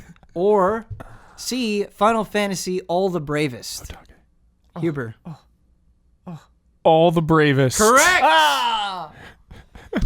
When was that from? That is a mobile game from a few years ago. Final Fantasy All the Bravest is sitting at a 25 on Metacritic. Final Fantasy 14, the 2010 edition, not A Realm Reborn, sitting at a 49. And then Dirge of Cerberus, 57. Wow. You know you're bad when you make 49 sound good. How could we do this without this last one? Sonic. Option A, Sonic 1 on Game Boy Advance. Oh. Option B, Sonic the Hedgehog, the 2007 Sonic, specifically the PS3 version. You know the game Sonic the Hedgehog? Okay, that's what it is. Specifically the PS3 version. Or C, Sonic Boom, Rise of Lyric on Wii U. Oh. Judges? That was close. Why don't we both just say our answer at the same time? Okay. Okay. All right. That's fine. On shoot? Or So how about 1, 2, say it. on 3? Yeah. God, you're weird. Okay. All right, so I'm going to do the countdown. Yeah. 1, 2, and then we die. Okay. All right. Okay. 1, 2, B. both incorrect. Oh, I've never bet against Sonic 06. It is Sonic. I'm going to read these out. Sonic Boom, Rise of Lyric, sitting at a 32. Should have Sonic known. the Blood Hedgehog hated that game. 2007, actually the highest on this list at 43. The Sonic 1 on Game Boy Advance sitting at a 33. Wow. So just 1 point above. So which one was the worst? Sonic Boom, Rise of Lyric, 32. Oh, man. 32. Like, I knew that one was bad, but Yeah. which one was on the PlayStation where the controls... Was that Sonic 4? Where the controls were so slow Well, and I mean, weird? you can say that about bad controls you can levy at Sonic the Hedgehog all of and them. Sonic 4. They're not as bad as Sonic 4, but they definitely felt off, for sure. I remember playing one on the PS3 there. I was like, almost immediately, I was like, these controls are garbage. Sure. It might have been Sonic the Hedgehog. It might have been the one on this list. But that means we have Ian at 1, Michael Huber at 3. Oh, Gotcha. You will be the one to break us out of the frame trap realm. Give me a phrase, an action, anything that will be powerful enough to break the spell. Monster Hunter! Damn. That one's shooting right up the top of the charts. that probably worked. That was good. That was very, very good. I'm just excited. Ian, Hey. you're going to take us for a little bit of a spin. Oh. Take us down a new path. You've been Here's a weird one. Yeah, you've been playing Stellaris, right? Yeah. Okay, so Stellaris came out a couple years ago, I think.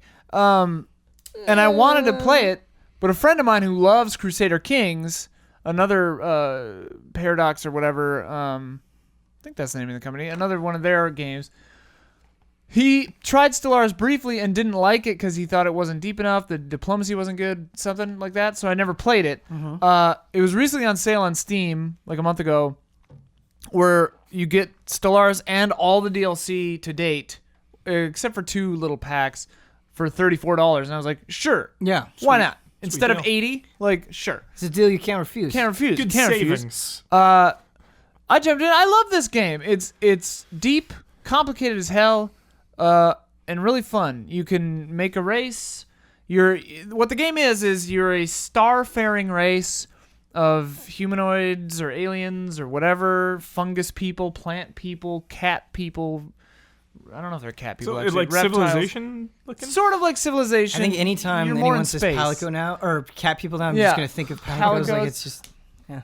Sorry. There are mammalian races, so I'm sure there's a cat one. But like, Man, it's- I wish you had said mammalian earlier. Oh, yeah. That would have triggered a frame mammalians. trap dimension. Yeah. Yeah, you've got Not to bank that one. you got humanoid, mammalian, reptoid or reptilian, molluscoid, fungoid, plantoid, machine races, which is the Synthetic Dawn pack, All which those I sound highly really recommend. fun. This game is rad. Like, so the point of it is you have this galaxy, you're trying to expand your civilization in the stars. So you're looking at like star charts and maps and stuff, and you have planets and stuff. It's very complicated, very complicated. Sounds overwhelming. But it's not, I mean, it is sort of like Civilization, but you actually have like leaders that are born and like get elected and die and like they have to be replaced, and like you're like this just, you're not even really justified in the story really as like an entity, but you're like leading these people through many generations of people, you know, and like depending on what race you are, and you can choose traits that make them die faster or live longer, but you have pluses and minuses to everything, right? So like if you're a humanoid race or like a living race, yeah, your like leader will die at like the age of 75 or something, and then like they have to find a new leader. And if you have a democracy, there's a new leader elected every 10 years or whatever, and like you have all these things to deal with, and you have to get energy and food and all this. Playing as machines is really cool because you can have Gestalt mind, like a machine mind, and like your leaders never die, and because they're machines, and like you can either have to try to assimilate everyone like the Borg, or have to try to eliminate everyone, or it just has a lot of nitty gritty, crazy details, and I really like it a lot. Question. Yeah. Sometimes with 4X games, What's a when 4X game? I do play them, which isn't, expand, explore, exploit, exterminate. I think that's the 4 X's. I'm actually not sure. I think that's what they are. Something like Okay. that. Okay. It's basically like Civilization. kind of Yeah. sort of kind of. I don't play these too often, but when I do, I do eventually enjoy them. But I feel like I kind of hit this wall where it's like, okay, first I have to understand you. Right. That might take a couple of days or a week, and then I can enjoy you. Yeah. How do you feel like?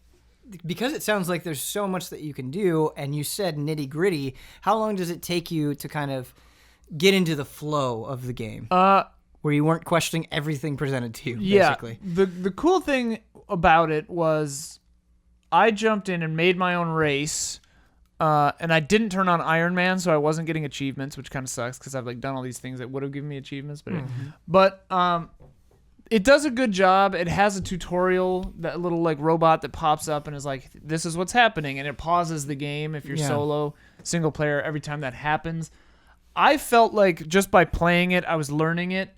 I did look at a few videos online of like, okay, like what is the strategy for trying to do this kind of government or this race or whatever, because I'm like clearly losing. Or like why do I just never have enough food? Stuff like that. So like there are a lot of resources online to like, hey, you should be expanding this, and like if you build a frontier outpost, make sure you get rid of it later because it's eating your influence, like stuff like that. But I found that it does a good job of teaching you the ropes as you go. I mean, and I'm playing it with most of the DLC to date. I think the only thing I don't have is the humanoid pack. Humanoid. Medium humanoid. But yeah, and the thing that's cool about it is that it's very sci-fi, like all the little things that happen are really interesting, cool sci-fi ideas, and the stories are neat. But it sounds like sci-fi with so much personality. Like when you're dealing with fungoids. Yeah. Like, molluscoids and fungoids. And, yeah, it's just like, oh, here, like you meet an alien race and then you have to research their language unless they do it first when they meet you. Then they like hail you and are like, hey, we can talk to you. Right. You want to be friends or like stay out of our space or we'll destroy you. Right. Are you pretty diplomatic? Because I feel like that is always my inclination. I was trying to not fight anyone as much as possible. I noticed that when you and I were playing Civ together, we definitely played in a very similar kind of way. Yeah. Just turtle and try to take over your religion. Like, turtle up. We're just advancing our science over here. Yeah. I'm going to space. See you guys. But yeah, this one is cool. I was playing a game. I was playing a long time. I was friends with this race of little like teddy bear millipede looking things, and they were super cute, and they were really nice to me, and I had a favorable standing with them. But then I entered into a non-aggression pact with somebody they hated, so then they came in and just like wiped out my entire home system. Good Lord. And I was just like, oh, you guys are like super military guys. I forgot about that because you're so cute. Shouldn't have pissed you off. But yeah, and that was my first game, so I wasn't like making an army, like a fleet of ships, because I wasn't thinking about it. But like that's a deterrent, you know, like having a big fleet of ships is a huge deterrent of getting messed with, even if you're playing peaceful. In these games, I always feel bad about building military. I'm like, oh, such a waste. Just leave me alone. Let me build up my science and my wonders. But you can play multiplayer too. It's really cool. Sometimes. I guess a better way to phrase this is, how is the progression into the different phases of the game?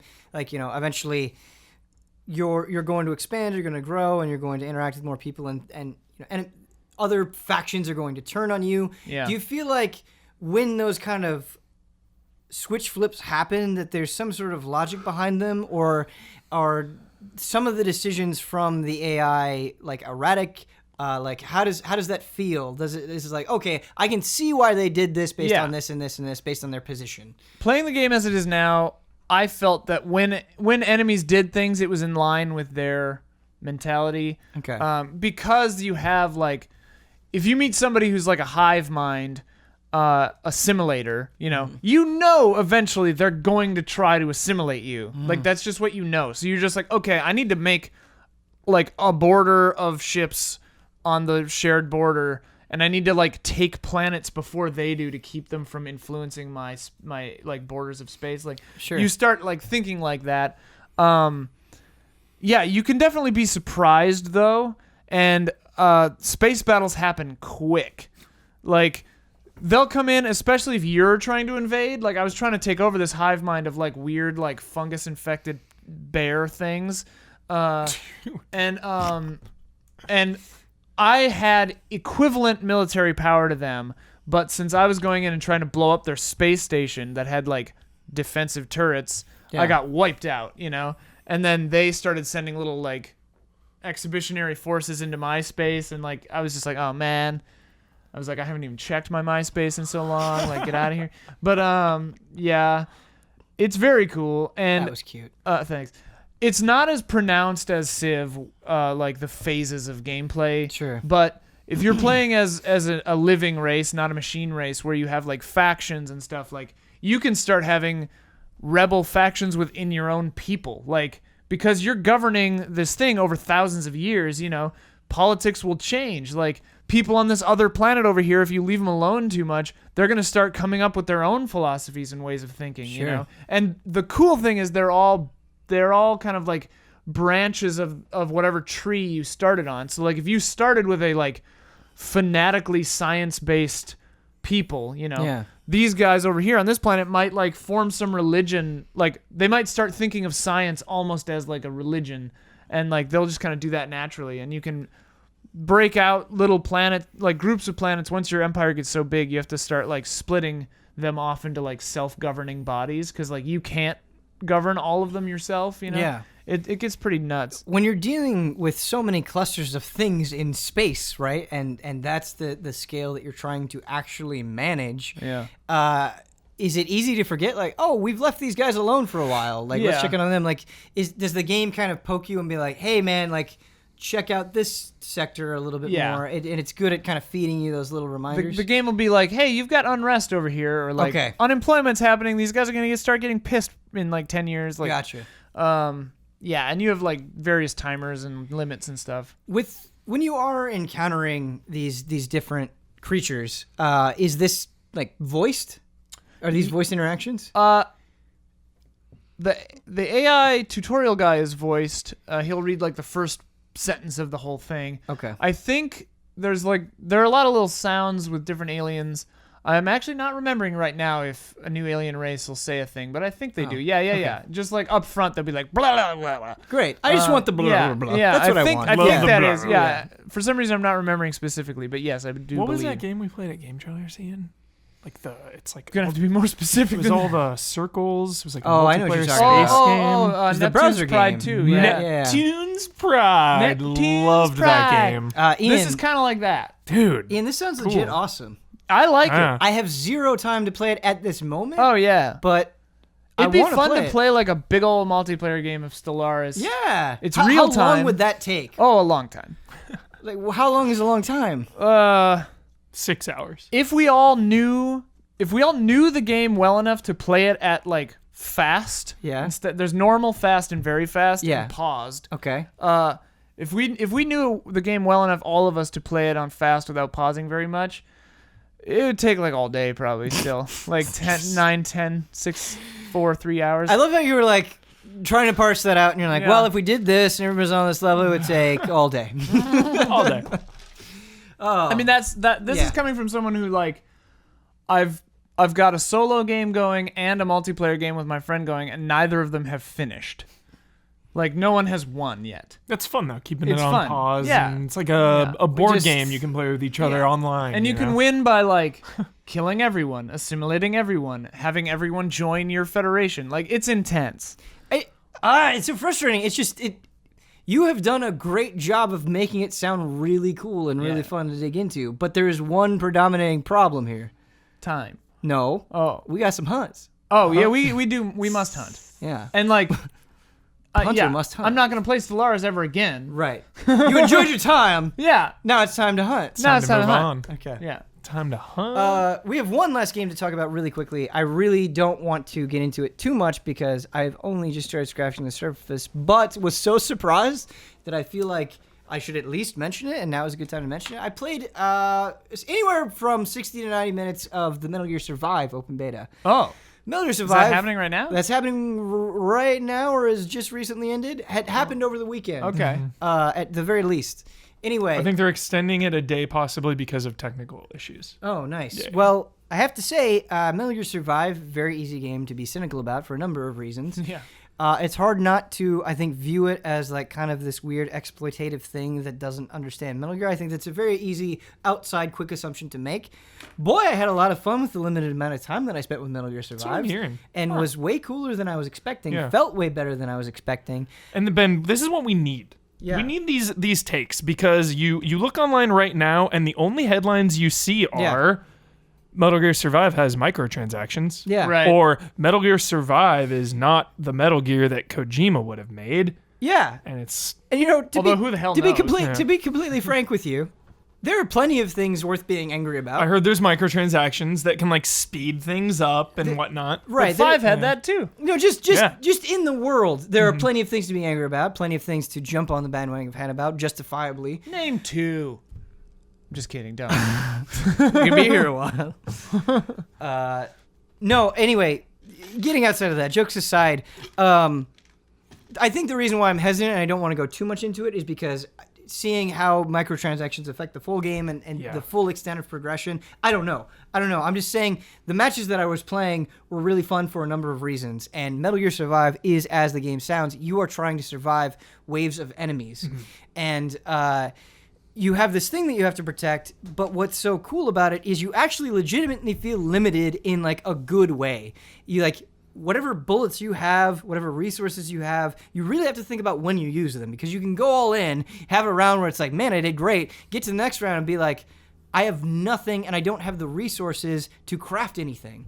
And what's great is in between rounds, like in a lot of these games, you can like set up positions or place traps, but I feel like in Metal Gear Survive, you're really encouraged to go out way beyond the scope of your base and find material so you can build those walls, so you can build those turrets.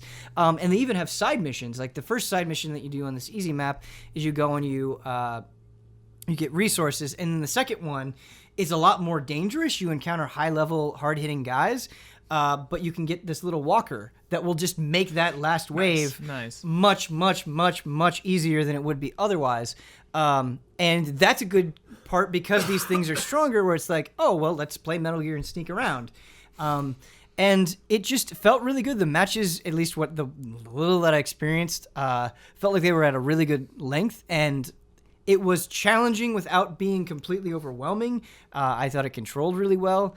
The UI definitely has a lot going on.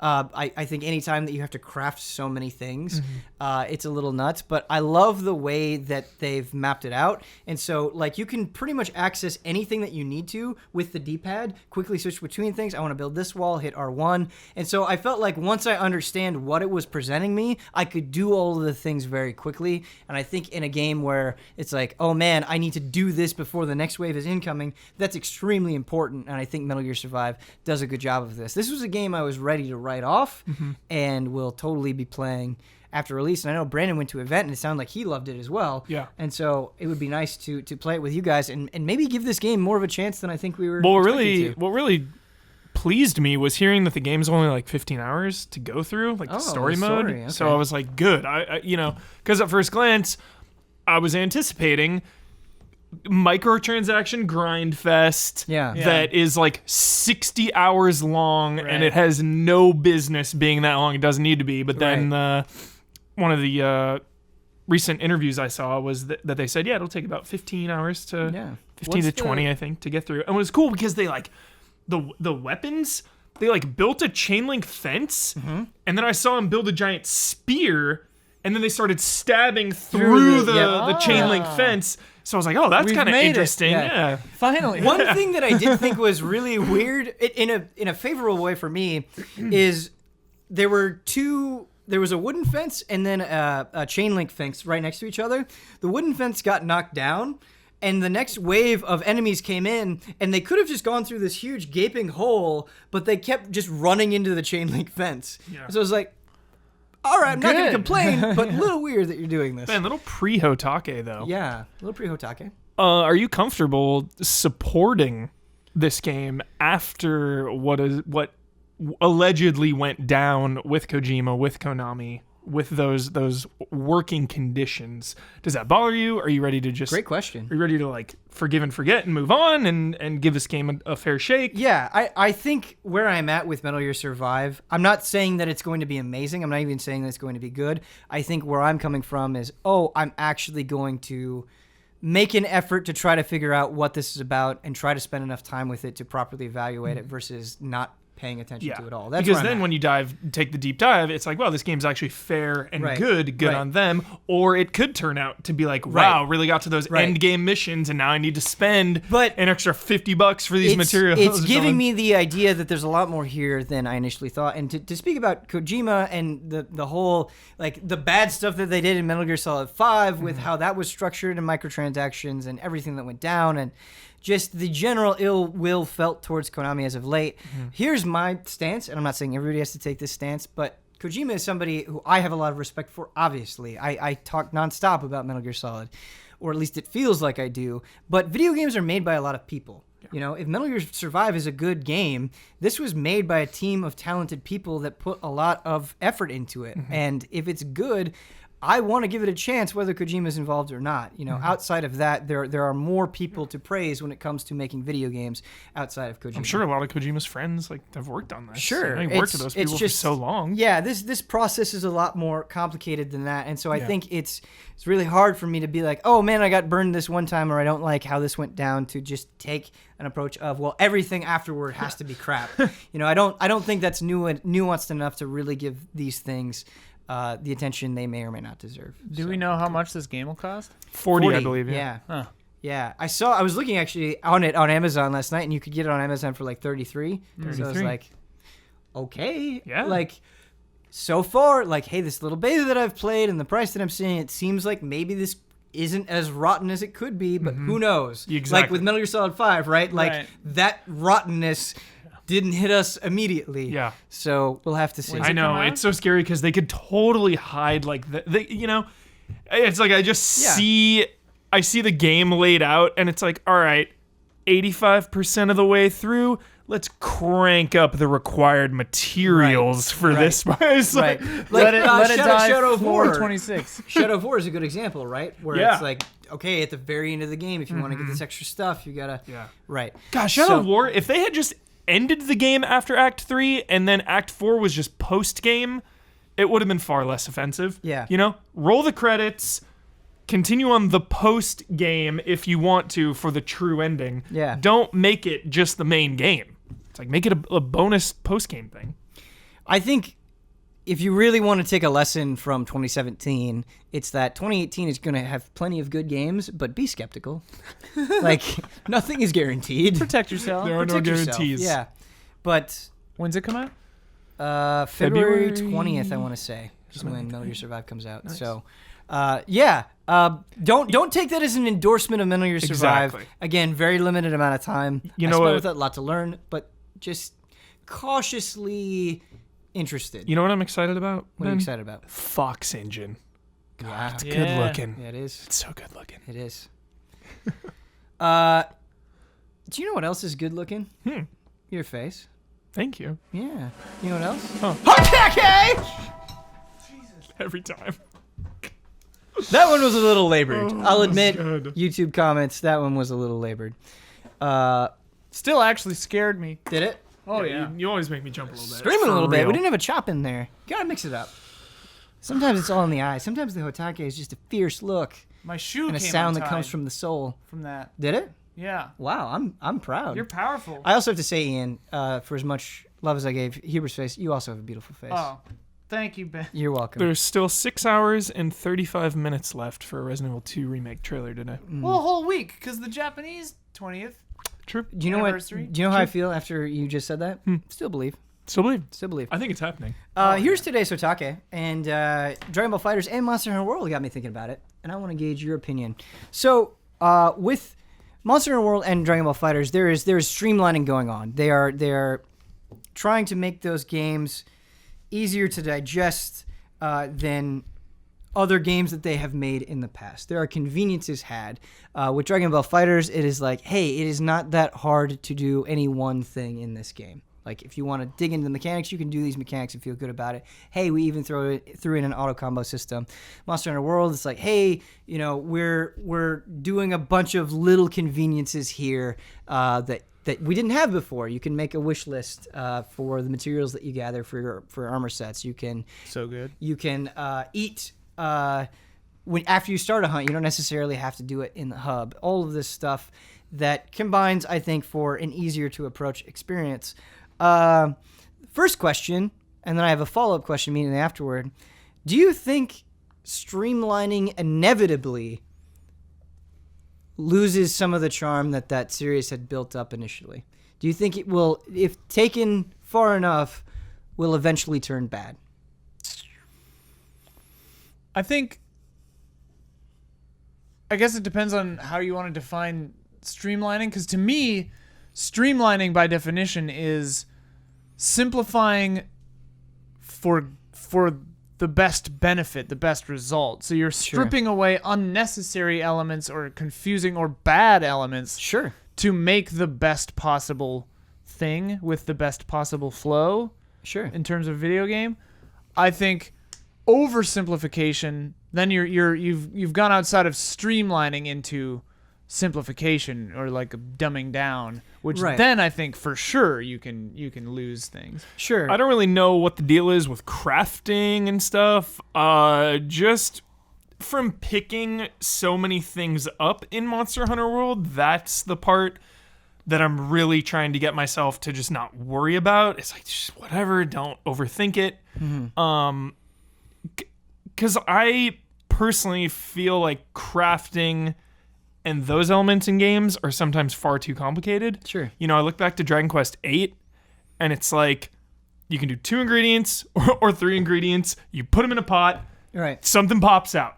You know, and it's up to you to either discover the recipes or think of what goes together to make it. Sure. It's still complicated in that sense, but simple enough, especially like the way all the items are listed out. And it's like, all right, I want this one in, done, rather than all these text menus or like, you know, a cluttered inventory. I think the operative word that you said is discover. I think that discovery is a hugely important thing in games, especially games like Monster Hunter, but probably even in Dragon Ball FighterZ.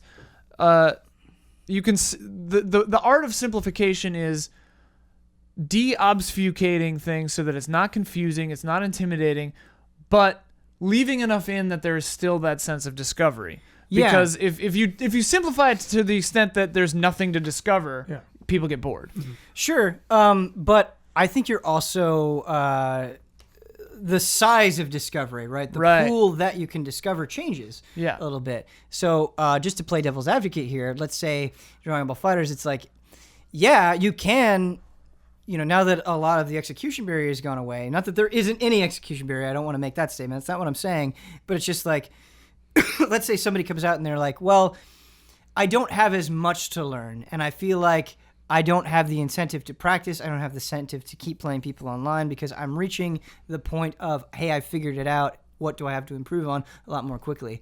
Let's say you have that in Monster Hunter as well, where you're talking about de-obfuscating stuff, but maybe sometimes things being really obtuse is a good thing, even if it doesn't always make sense, because in a game like Monster Hunter, where it really is actively trying to cultivate a sense of community and having people teach each other. I mean, even in Monster Hunter World, you can adopt a hunter and teach them their ways. Really? Yeah. You could argue, I guess, that being obtuse works in that favor, where you kind of have this teacher-student approach. I think that's how you foster discovery on the long term. Mm-hmm. Like, because a part of that is mastery and increased understanding, and every discovery can't just be like, oh, a new plant I didn't know there was, or oh, a cool area that I haven't seen before. Yeah. Ongoing discovery, especially in a game like Monster Hunter, necessarily has to be like that, where it's like, this thing was obscured to the extent that I couldn't possibly understand it until I have discovered these other systems earlier. Now my understanding and my mastery of these systems has lent me the ability to appreciate this new thing and understand this new thing. So I think that, especially in a game like Monster Hunter, that's necessary to keep discovery going on the long term. And I don't feel like there's necessarily going to be, again, I'm a fighting game noob and I haven't even played FighterZ, but I don't feel like there's a lot to discover. It's just like, yo, here are the combos.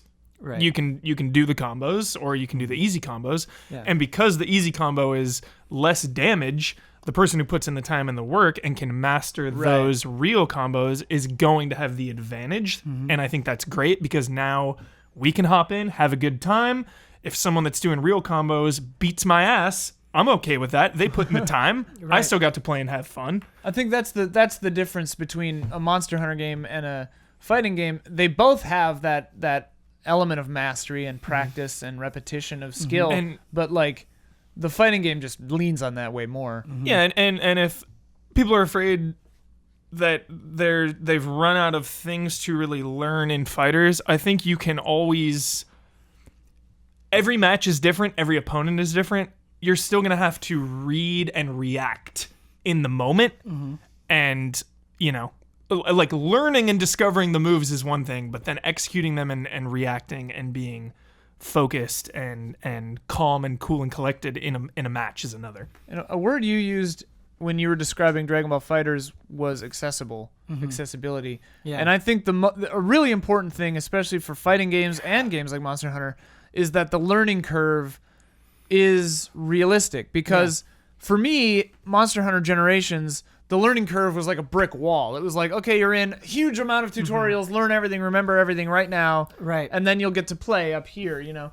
Whereas these games seem like they've taken the approach where they ramp up slowly enough until the point where Like, the art of it is ramp up slowly enough until people really know if they want to commit to this. Right. And then you can ramp it up. And that's why I'm so happy with the hammer. The hammer itself has allowed me to comfortably and fearlessly enter the hunts. Yeah. You know, if the beta was, yo, here's the charge blade. Right. Oh, yeah.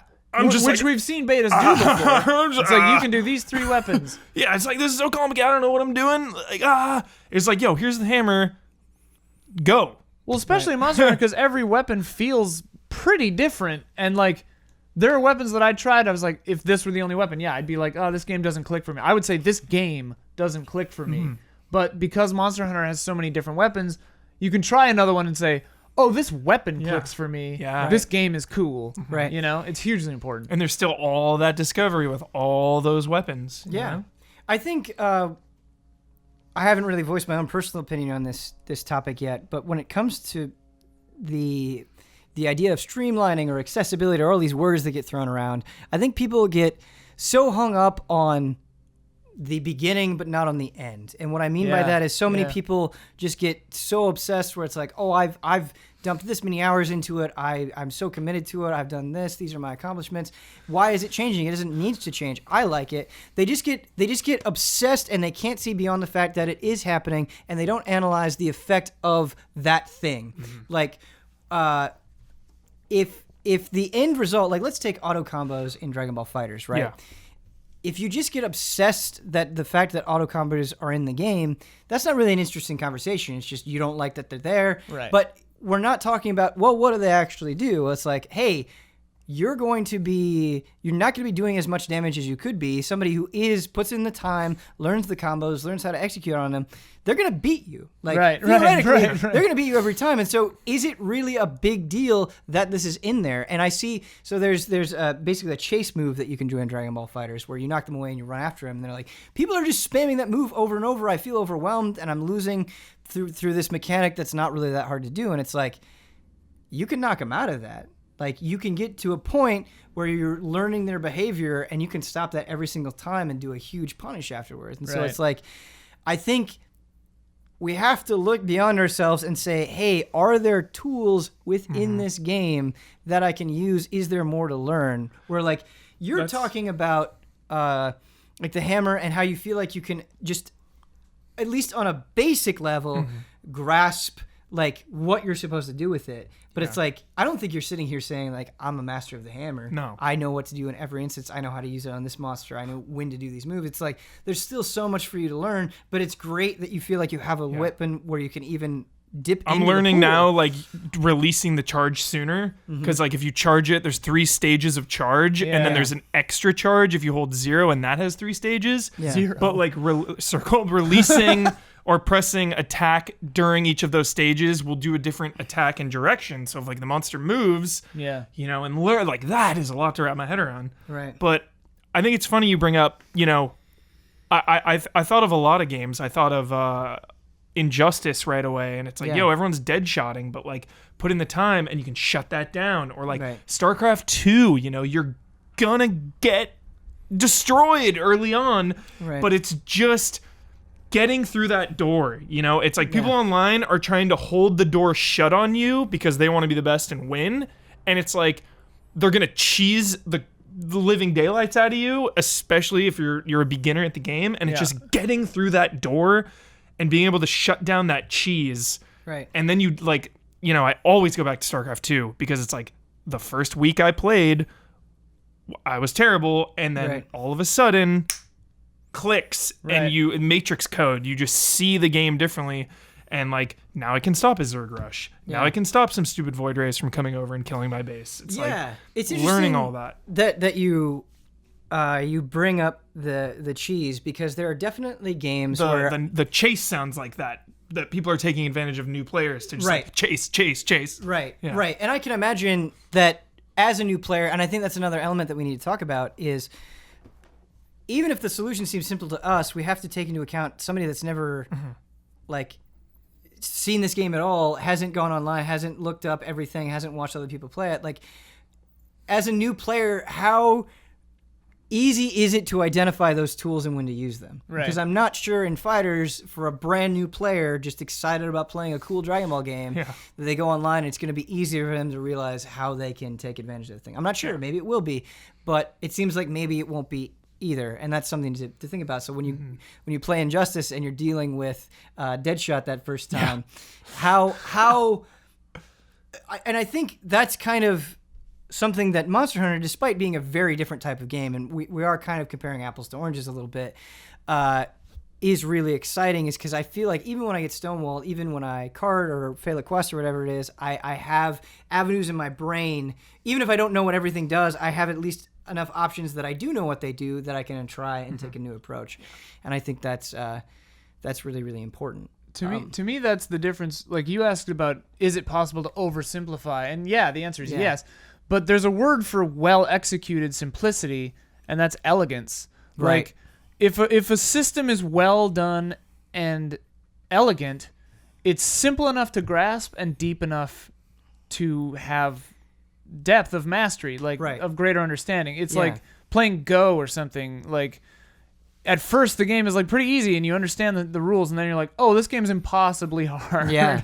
Like that's just the sign of a well-designed system. And elegance is a really good word that you bring up, because overcoming the cheese, there are two responses that I have to it, where it's like, I'm willing to overcome the cheese, because let's face it, like, online is a race to the bottom. If you pretend that it's not, if you pretend that everybody online is trying to be this honorable person, without fail, every game, people want to win, and they will take the easiest method of getting there. And it forces everyone else to adapt to that. Right. And so if we accept that that's a truth, if people are just going to do that, regardless of how much you try to shame them or call them out, that's just going to happen, you're going to have to deal with it, then we have to kind of analyze, how much fun is it overcoming that? Right. And there are games that I play, and maybe I just didn't play enough, and Injustice kind of felt that way, where it's like, it's not that much fun trying to overcome these jerks. Where it's like, yes, I can do it, yes, I have tools, but it's like, I feel like that hurdle isn't that satisfying to overcome. It's just sort of a reality I have to accept. Whereas in other games, it's like, and what I think it is, how simple it is to combat that cheese, where it's like, oh, I just do that, and then I get to enjoy the rest of the game, versus how much of it is overcoming just this one problem. How simple can I tackle this thing, I think is the difference. Because honestly, in some games, it's not fun overcoming the cheese. And I think in Hearthstone, like, that really happened to me, where it's like, goddamn, I never want to see another priest ever again. I don't have any fun playing it. And you haven't played in months? I haven't played in a while. To be fair, I haven't played in a while. Only priests right now. Yeah, Holy moly. Well, I don't need to see Shadowkeeper Anduin ever again, or Shadow Reaper, whatever it is. The Death Knight priest, never need to see it again. That gets into questions of balance. Like, kind of a sister question to this is like, is it possible to make an online game like that without a meta? Like, could you make a game that was so perfectly balanced that any strategy, any player, any fighter would work? You ready? Brood War. Perfection. Yeah. It's. I mean, I'm no Brood War expert, but that is definitely the vibe that I get. But I think the approach that I've seen that I'm also totally okay with is they're like, well, it's broken, but it's really, really fun. And I think that's ultimately what matters, right? Like, how much you really care about the meta if you're having a good time. Yeah. I think it's only when the meta becomes oppressive and you feel like, okay, I can only do it in this one way in order to even engage in it, that it's not any fun at all. I'd like to get your opinion on World of Warcraft. Sure. I think this kind of has shades of this HOTTAKE about streamlining and simplifying. Sure. You look at vanilla World of Warcraft, a lot of the quests were obscure. You really had to farm for things. It was such a journey to level 60. You didn't get your mount until 40 or 20. What was it? 40 originally? You didn't get your first mount until 40, yeah. 40, and then your epic mount at 6. Like, oh boy. Yeah. But many people argue that it was better then. And now it's just so artificial and so streamlined that you're just going from point A to point B, checklist. Streamlined to the point that you can buy a thing that skips you to the end game. Right. Yeah. So, though, like, that level of simplifying, I know World of Warcraft is a totally different beast. It's an MMO that's been going on for over a decade. A symposium trying to figure this out. No, I mean, that's a really good question. And my personal take on it is The most fun I ever had with World of Warcraft was Vanilla and Burning Crusade and Wrath of the Lich King. Even though I didn't go as hard on Wrath of the Lich King as probably I wanted to and it warranted. Peak, but, you know, those 3 versions of the game are the most fun that I have with it.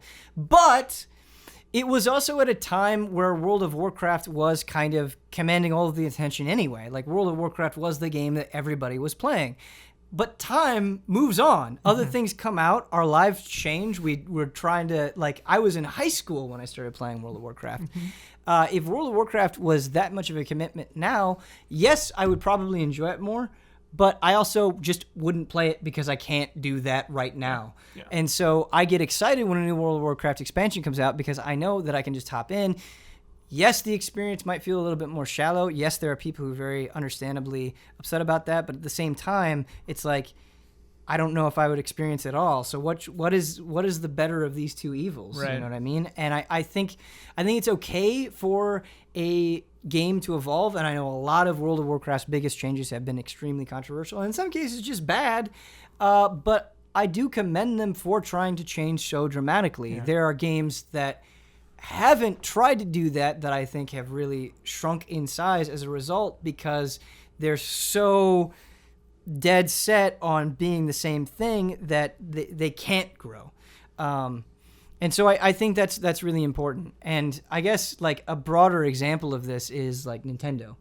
A lot of things Nintendo has done have made me very upset, but I wouldn't have it any other way because despite their colossal failures, their willingness to try to change, to try to push forward has given me some of the best experiences in my life. And so, like, I think it is easy to be possessive of something and try to think, like, no, it has to be this way. But if things don't try to change and try to give you something you didn't even know you wanted, like, how can we ever have some of the best things? I don't know. How do you feel? Because I bet you feel very differently. No, I feel, dude, Ben, you nailed it. I feel Warcraft's different though. Again, the passage of time has kind of muddled it, you know, and then the mixture of nostalgia, the mixture of high school when I had unlimited free time. It's just such a different boat. Like Warcraft 3, right? Like, why are they not making more RTSs like that? Why am I not playing a Warcraft 4? Like, I loved its focus on heroes and smaller armies and just the style that it had. But they went on, like, if it was me commanding that ship, I was like, yeah, make a Warcraft 4, expand upon these ideas. And so many games do that. So many games just expand on ideas. I wouldn't have made World of Warcraft. There wasn't the hype behind World of Warcraft until it was blown up, you know? And, like, we need that. We need people who aren't afraid of that initial response. Yeah. Well sorry, I completely interrupted to you. No, I 100% agree with you. I'm super sorry. That was like a total stealing of the baton. But you nailed it. But let's turn the screws a little bit, okay? They announced, Ian, I'm going to point this to you because we've been dominating the conversation a little bit. It's me specifically. New Castlevania comes out. What do you want? 2D? Yeah? Yeah. I prefer, I mean, Symphony of the Night was my first one, so I prefer multiple weapons to the whip. Yeah. I know that to some people that's just sacrilegious, and like I hear that, you know, it's just where I came in, you know, it's what I'm used to. So I mean, I would like that, or you know, type in Richter and you play as him with the whip, like you know, whatever. Yeah, I mean, just that beautiful hand drawn or pixel art. Something you know, not only know and love, but has been refined to the point that, like, if they show it in a certain way, you have no doubts about it. Yeah. And, you know, I'm going to sound like a complete hypocrite here, and I am being a hypocrite here. I literally cannot stand Lords of Shadow. I played through the first one, hated it, like really actually hated it because I felt very attached to Castlevania, and I felt like it just was this amalgamation of all of these other things and didn't have enough of the Castlevania that I wanted.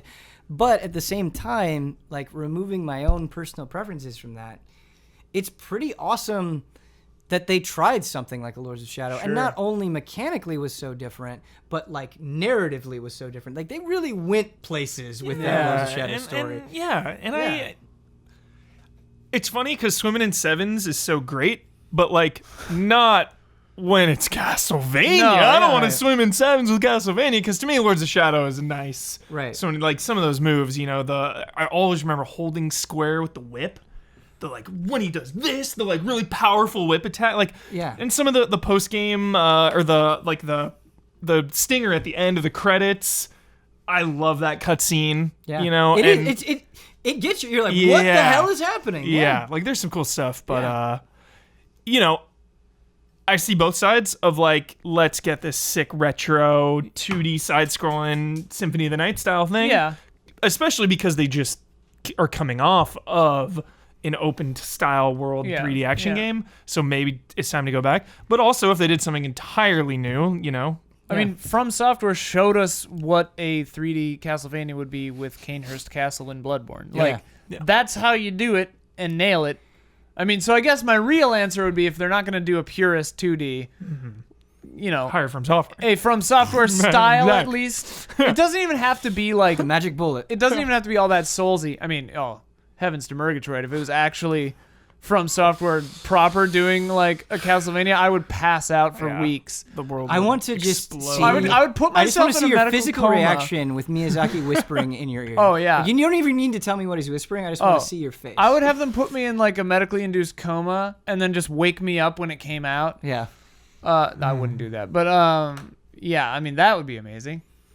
I think people, myself included, probably both of you to some degree included, we love like finishing the story on something and moving on, where it's like, that was good, this sucks now, and we're done. people love doing that. They love doing that, and I think it's a defensive maneuver in some ways. I think it's because there's so much in the world to deal with that it's kind of nice moving past something. But an example that I want to bring up is, you know, you go back to like 2007 to 2011, maybe. And like, man, those headlines where Japanese gaming is just behind, it's dead, it's done. Like, that hyperbole was definitely being thrown around, where it's like, Japanese games are not the forward thinkers that they used to be, and I think a lot of people wrote it off. And for me, they were handheld focused at that point. Sure, I think it was just like cultural difference, right? But timing for a little while. It's hard for me to look at the year of 2017, and regardless of what your tastes are, like, there are interesting things coming out of that country with video games that take all different flavors, all flavors that you would expect, that you associate with Japan, and then wildly radical, different, new things. Like, it's gotten to the point where you can't not pay attention to it. I feel like, and obviously, I am a fan of Japanese games, but I say that in a broader and more important sense of. That process took a long time.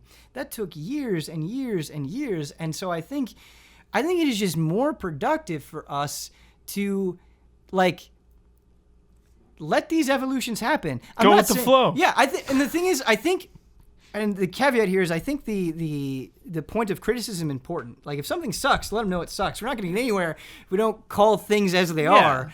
But to say, like, oh man, this thing I love, I will never get it back. With the way things are going, I don't believe that anymore. Yeah. I mean, Resident Evil 7, baby. Yeah. I'm not an anthropologist, but like, one could imagine that there were differences in culture and like where both the West and Japan were at, you know. And I mean, it's a weird thing because Japan, like, in a lot of ways, kind of like invented the whole space of video games, kinda, and like popularized it in a huge way. So like, they always have felt like they're the ones who should be in the forefront, you know. I think now that it's not so much that Japan is back, because I mean, I guess they are compared to 2007 or whatever, because there was a lull, I think.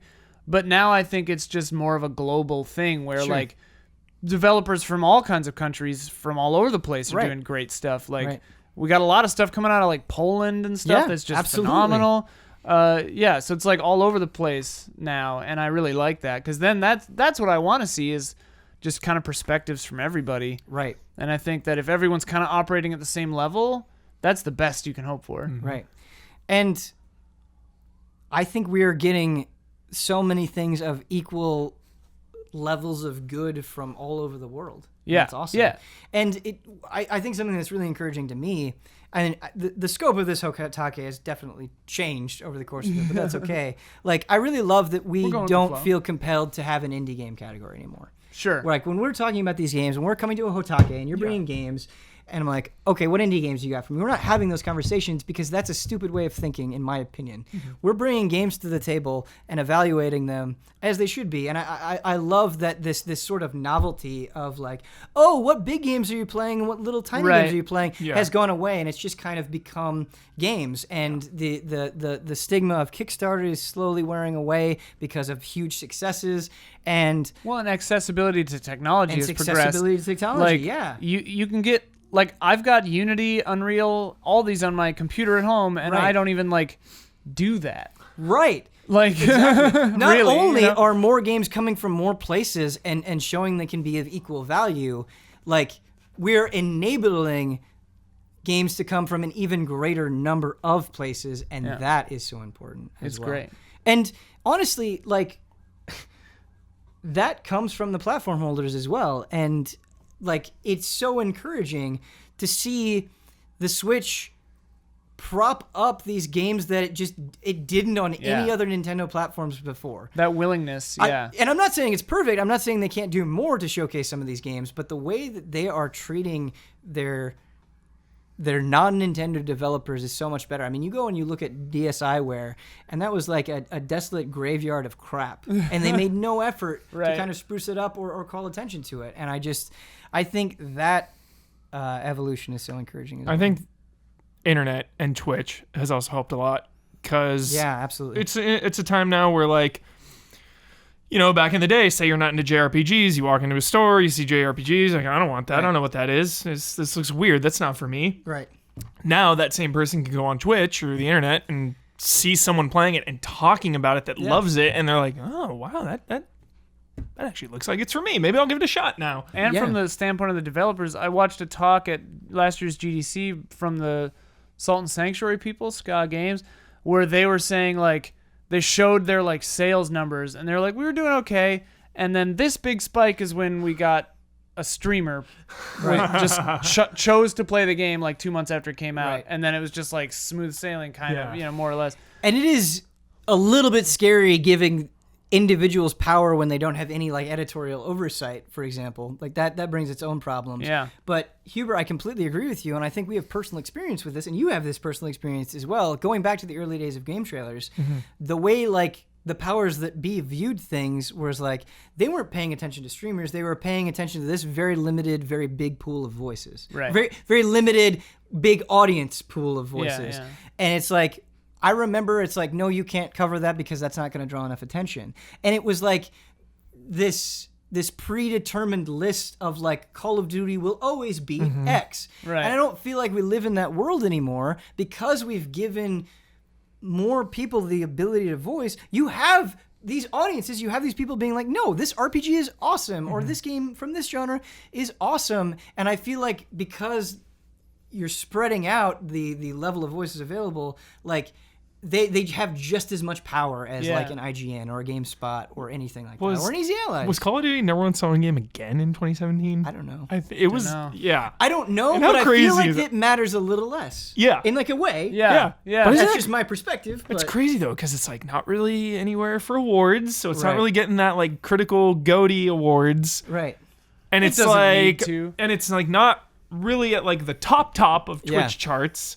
And there's so many, like, great games coming out, but it's, like, still just dominating sales. It's crazy. It's like a juggernaut. And I mean, that's fine, I think. Yeah. Oh, I love the newest one, but I just think it's interesting that, like, despite the changes and the openness to all these great games coming out, especially out of Japan, it's like Call of Duty just does not stop. Stalwart old Call of Duty. I have to wonder Crazy. if it's a little bit of waxing and waning, though, because, like, you know, you definitely had this resentment slowly building up against Call of Duty, not only for how dominant it was in terms of sales, but it was like, all anybody's talking about is Call of Duty because it's so big. And you definitely had, like, kind of this singularity where it's like, we'll talk about Call of Duty and we'll talk about everything else. And then people got mad and it's like, oh, you know, why are you comparing everything to Call of Duty, blah, blah, blah. It just sort of felt like it had this arc of hero to villain, right? And I think now you kind of have this wider look at games where things are getting attention that they wouldn't have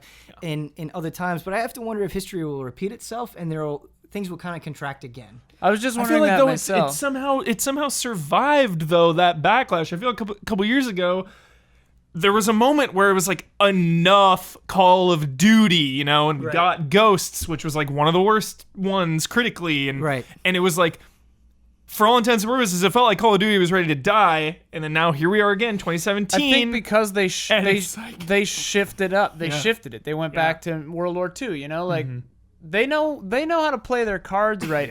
And I wonder like everything might, because I was wondering if it's going to ebb and flow and like flip back around to like AAA is all anybody talks about, and we have to talk about indies. Right. I wonder if it has stabilized though, kind of across the board, where we have this globalization, we have this ease of access to development tools, and then we have enough success stories of little games like Stardew Valley or whatever, where it escalates them, elevates them to the status like in the like common knowledge as like a Call of Duty or something, and then we have enough terror like horror stories from like microtransactions from EA where it like knocks a big boy like Battlefront out of the so it's like, if we get enough of that, will we always just stay in this middle area? Well, I mean, if we kind of continue the trend of what we were talking about, where more people have more access to make great things, like eventually you reach, like, not eventually, not guaranteed, but don't you think that eventually you reach a point where enough people are like, I just can't handle all of this, and they gravitate towards one singular thing? It's just too much volume for them to take in, so they try to keep it simple, and then therefore the things that need to get money that are really good aren't getting money, and then when the cycle starts again, I don't know. Interesting things to think about. Yeah, that is how the market, it'll theoretically stabilize because of volume and demand and everything. New consoles are coming, so expect a big shakeup here anytime. Yeah, and that's the thing. All the rules get thrown away when we get new consoles. They do. They get not all of the rules. And but then we a lot have of like the rules. 2 years where the games are like, okay. Right. I don't want new consoles, man. We're finally like, I know. pretty great. I honestly and truly do not want new consoles either. Like, I don't look at my PS4 or Xbox One and go, I'm sick of you. It's like, I feel like we're kind of just getting started. We're just getting started. Still that flow of like the end of a console having all the best games. It's like, let me just live in that. Maybe we're in that, because it's historically been like what, every 7 years roughly. Yeah. All right, we're ready to move on to emails. Yeah. Let's do it. All right. We better had. Thanks for the discussion, guys. Yeah. I enjoyed that. It definitely took turns, but I liked Going it. with the flow. All right. 2018 is flow. This subject for the email really grabbed me. Akira Toriyama is going to die. This is from Walter. He says, "Hey, allies." Damiani, is that you? Hey, allies. I have a question about Dragon Quest. Sadly, Akira Toriyama is going to die someday, or maybe just retired. And that made me think about the upcoming Dragon Quest games. Do you think they should keep the art style or maybe change it entirely? I know it's maybe too soon to make assumptions about, but I really get excited thinking about the possibility of a Dragon Quest with an Eiichiro Oda style, One Piece style. So what do you guys think? They should keep the Toriyama style forever, or is this something that has to pass on between the biggest manga artists of Japan? What a question. Yeah, I mean, what a question. I have to imagine that Dragon Ball has grown to the size. He's not doing the art anymore. Mm-hmm. Like, he might do concept stuff, but it's already gone beyond. There's still some involvement, but yes, it has gone beyond. So like, it's a machine that's already exceeded the master. Right. So like, I think it just is what it is now, and it'll. I think what's more interesting outside of like the specific example of Akira Toriyama, is regardless of whether the creator is involved or not, should something keep the same style forever? How important is the style to that thing? Case to case basis. Yeah.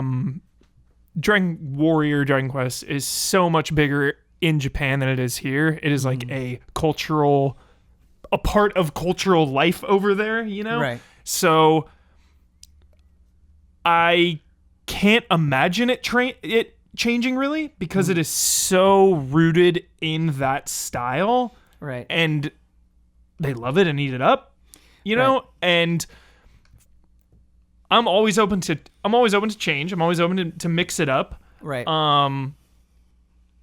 They could do a couple things, I guess. They could rotate it, like every time a new Dragon Quest comes out, you hire some crazy. Make like a side story Or that is has ju- a different, Just like a new Dragon Quest means a new popular art style or something. You know, you bring in these You'd like have to, yeah. legendary. Yeah. You get like Mia Ghibli on the next one or Right. something, and Miyazaki. I mean- then you just start.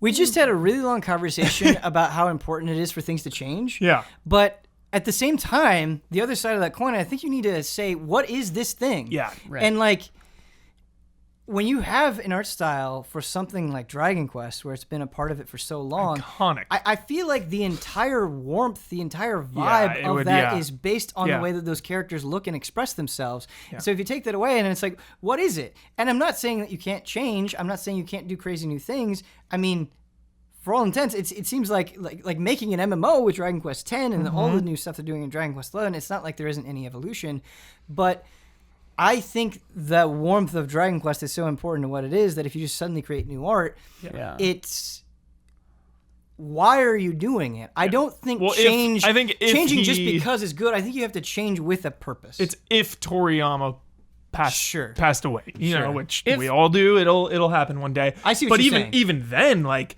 carrying on Right. his legacy is like makes me even more invested and emotional. You get into the know? realm of like, we need to honor this person Yeah. by carrying the torch. Yeah. Right. It gets complicated. Yeah. Right. So I think spin-offs is always such a safe Right. place to experiment and explore. A Gaiden, you know? Like, Yeah. But I also think that like it's okay for things to end. I think sometimes we get into the mistake of wanting change, wanting a mix-up within something when really it would be better served just being its own new thing. Like why try shoving it in this one hole when it could just go and be open and free and not have the expectation bearing down on it at every single step with every single decision. You know, like if they come out and they're like, "Hey, this is the last Dragon Quest because of X or Y crazy. reason," it would suck. But it's not like All I'm good not. things must come to an You end. don't have all of these games that we can appreciate at the same time. And they'll remake them every 4 years anyway. It's Right. just such a traditional franchise. You know, Yeah. it seems like you either keep it as is or hang it up. Yeah, I mean, Can't at really- the same time, I mean, the way that It's I'm really going back it's a and forth. loaded question. It's a loaded question. it's I don't like it. what I'm trying to say is I'm not saying that they have to use Toriyama's style, and the idea of thinking about an Oda Dragon Quest, like that makes a lot of sense. It's a really good pairing. But I think what is important and the ultimate message here is that you say, why are we doing this? Yeah. We are making this decision because we expect a better experience, not just because it's been going on for so long or this person is dead, we need to change. Like, I don't know. Well, it also raises the question of like, Then you get Bomberman Zeros. well, it raises the question of like the nature of ownership of art too, where it's like, it's his art style, but it's been around for so long. Like, is it anymore? Like, Right. is it kind of just the style of these properties and like it's become part of it and it'll be emulated? It's already being emulated. Like, he's not drawing it, you know, like, yeah, it's like once you put it out there, does it belong to everyone? Like those old questions, you know, who knows? Yeah, I mean, even analyzing like Dragon Ball itself, like going outside of just video games, the Dragon Ball show you, like if you look at the original Dragon Ball, Yeah. and then you look at Dragon Ball Z, and then you look at Dragon Ball Super, I mean, they all look pretty dramatically different from each other because of the change of technology as Right. well, which is a whole Evolution, nother yeah. component, right? Like how well does this style match with the changing times? How well can we implement it? What new things can we do that we couldn't before? Like, Like when we can genetically modify people just to look like that art style, we Right. can just do live action ones. right. No problem. Does Toriyama write Super? I Or don't. is he involved? He is involved. Yeah, I think my understanding of Dragon Ball Super is that he's kind of has the general outline Supervisor. of the story, Cool. but isn't sitting there writing every Yeah, line of yeah, dialogue. totally. That's my understanding. I could be wrong on that, but Cool. that is my As long understanding. as he's involved at all, though, it's cool. Yeah, I think it is cool. Don't die, Toriyama. Seriously. I bought question. the complete illustrations of Dragon Ball off of Amazon just because I was feeling really nostalgic for Toriyama, and we talked about this at the beginning of the show, but like Toriyama has made things that I am so invested in. And it's like you eventually, when you're drawn to something as a kid, you don't know why you love it, but you just love it and you can't get enough of it and you just want to consume. But like reflecting on what Toriyama means to me, it's not just this cool, fun style. It's not just like all these big battles with these super powerful characters. It was like this outlook on life. Like Toriyama's characters always give this sense that you should try your best and you should always push yourself really, really, really hard, even when it doesn't seem like you can do it. And I know that that's like a very cliche, general kid storytelling thing, but sometimes even if something is cliche, if it's effective, if it means something to you as you're growing up and trying to understand the world, I do think it is like really, really, really important. And like the day that Toriyama dies is going to be a hard day for me. Yeah, for the record, if the new Dragon Quest, like after 11 obviously, if another Dragon Quest had a drastically different art style, I'd be open to it, but I would be terrified. Yeah. I would be so scared and so nervous and so worried to play it and just even look at it. Yeah. You know? So, but time changes, you know? Things change, people change, things come to an end. Scary. It's a scary question. The reason that email was so good is because I see both sides of it equally. Yeah. And it's hard to make up like, no, it should definitely be this way. Right. Yeah. Yeah. Good email. Dragon Quest is Sorry like if that. that was frustrating to listen to. Dragon Quest is like that that perfect example example because it is so traditional and is so defined by what it looks like, you know? Well, it extends beyond just like the Akira Toriyama art style. I mean, the way they present menus, the sounds that it makes, the creatures that you're encountering, all of this music is meant to be immediately familiar and a warm blanket over you. So, yeah, I don't know. Good on Final Fantasy. Good on Final Fantasy. Changing like all the time. all the time. Yeah. But like, hit or miss. what's so Changing smart all about the time, Final hit or Fantasy miss. is having those points, knowing when to insert familiarity. Right. Like, Chocobos. Yeah. and Those notes of that Blizzra. song. Yeah. Yeah. yeah. That's a hard thing to do, man. All High right. potions. Next email comes in from lack of games with no kill runs. You know, I'm going to point this right at you, first of all. What? This comes in from Jeffrey. He says, hello, allies. Recently, I was on some message boards and the topic of Dishonored came up. And to that point, the question of games that allow you to do a no-kill run. Through the conversation about games that allow no-kill runs and provide even trophies for it, Dishonored and Deus Ex were mostly spoken about, some users brought up the fact that there is a lack of games that allow for this playstyle. Personally, I love playing through games that are typically seen as needing violent outcomes. Deus Ex Human Revolution prompts you at the starting level to kill 2 intruders in a way where nobody dies. It is the perfect way to allow players agency in this world and provides context that is often needed. I get it, Doom Guy probably should murder all those demons, BJ is fighting a war, probably should kill some enemy combatants. However, games like Deus Ex, Dishonored, Splinter Cell, and Thief, there's no impetus to kill beyond that simply being your version of the main protagonist. It is simply an issue of games being too hard to program with these choices in mind, or do you think there is something else at work for why this way to play games is typically not seen too often? Love and respect. I mean, yeah, it is a huge design philosophy thing. Like Wolfenstein 2, where you can choose not to kill any of the Nazis. That's a very different game than the game that they were making. Like Relish in those kills. Yeah, not every game needs to or wants to have stealth mechanics or non-lethal mechanics. My favorite example of this, though, is Metal Gear Solid 3 specifically, where I did do an entire non-lethal run because I wanted to. Right. And like it felt like I was playing the same game. You know, like I think that's an important thing. Like I was trying to do a non-lethal Dishonored 2 run, but then I got into some scrapes where I killed some guys, and then I was just like, all right, whatever. I'll kill when I need to, but I'm still going to avoid it. And it is harder a lot of times. But I think that's important to me, where it doesn't feel like you're playing a whole other game.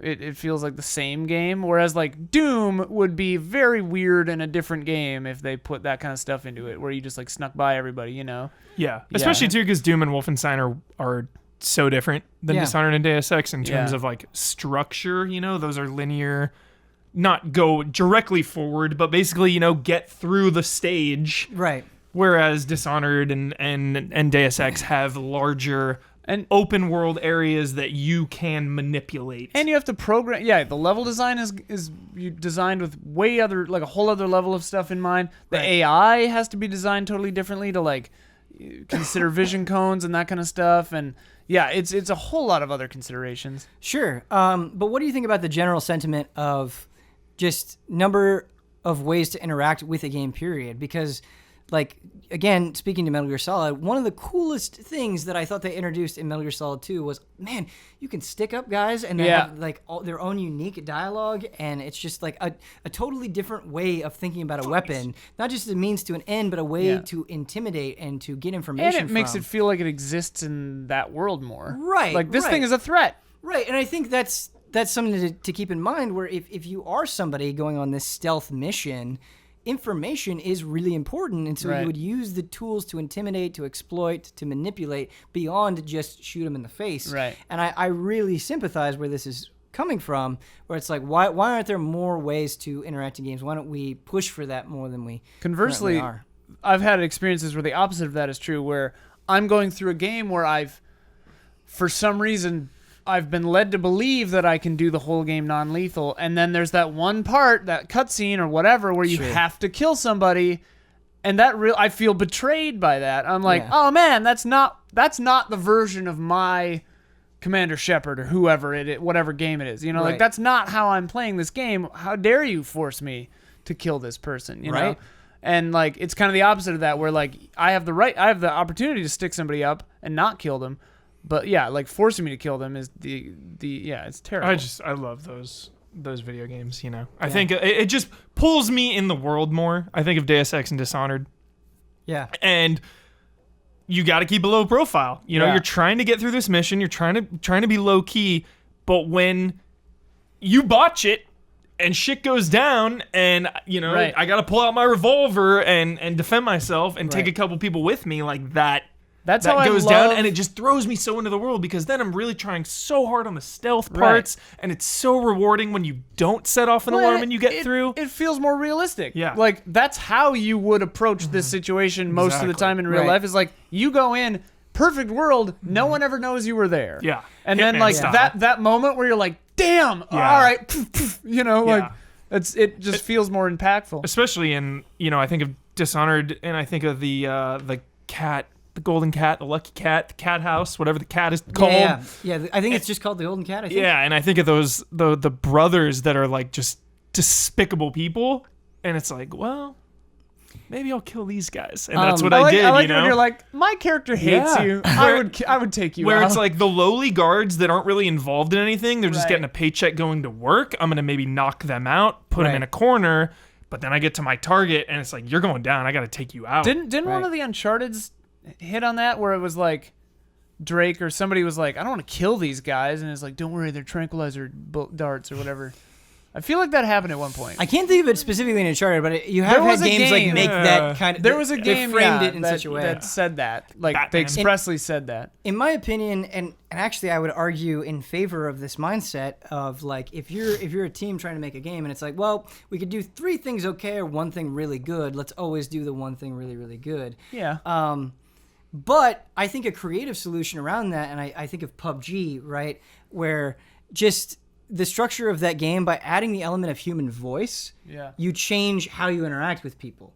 Because when you can talk to people, when you can say, hey, don't shoot me, let's form a temporary alliance, or try to intimidate them, or whatever it is, suddenly you're interacting with this game where you're essentially trying to survive to the end, completely different than if you didn't have voice. And so I kind of want to see more of that, not necessarily where all of the weight is on the mechanics, but it's on how you can express yourself. I love proximity miking. Yeah, like, I think Sea of Thieves.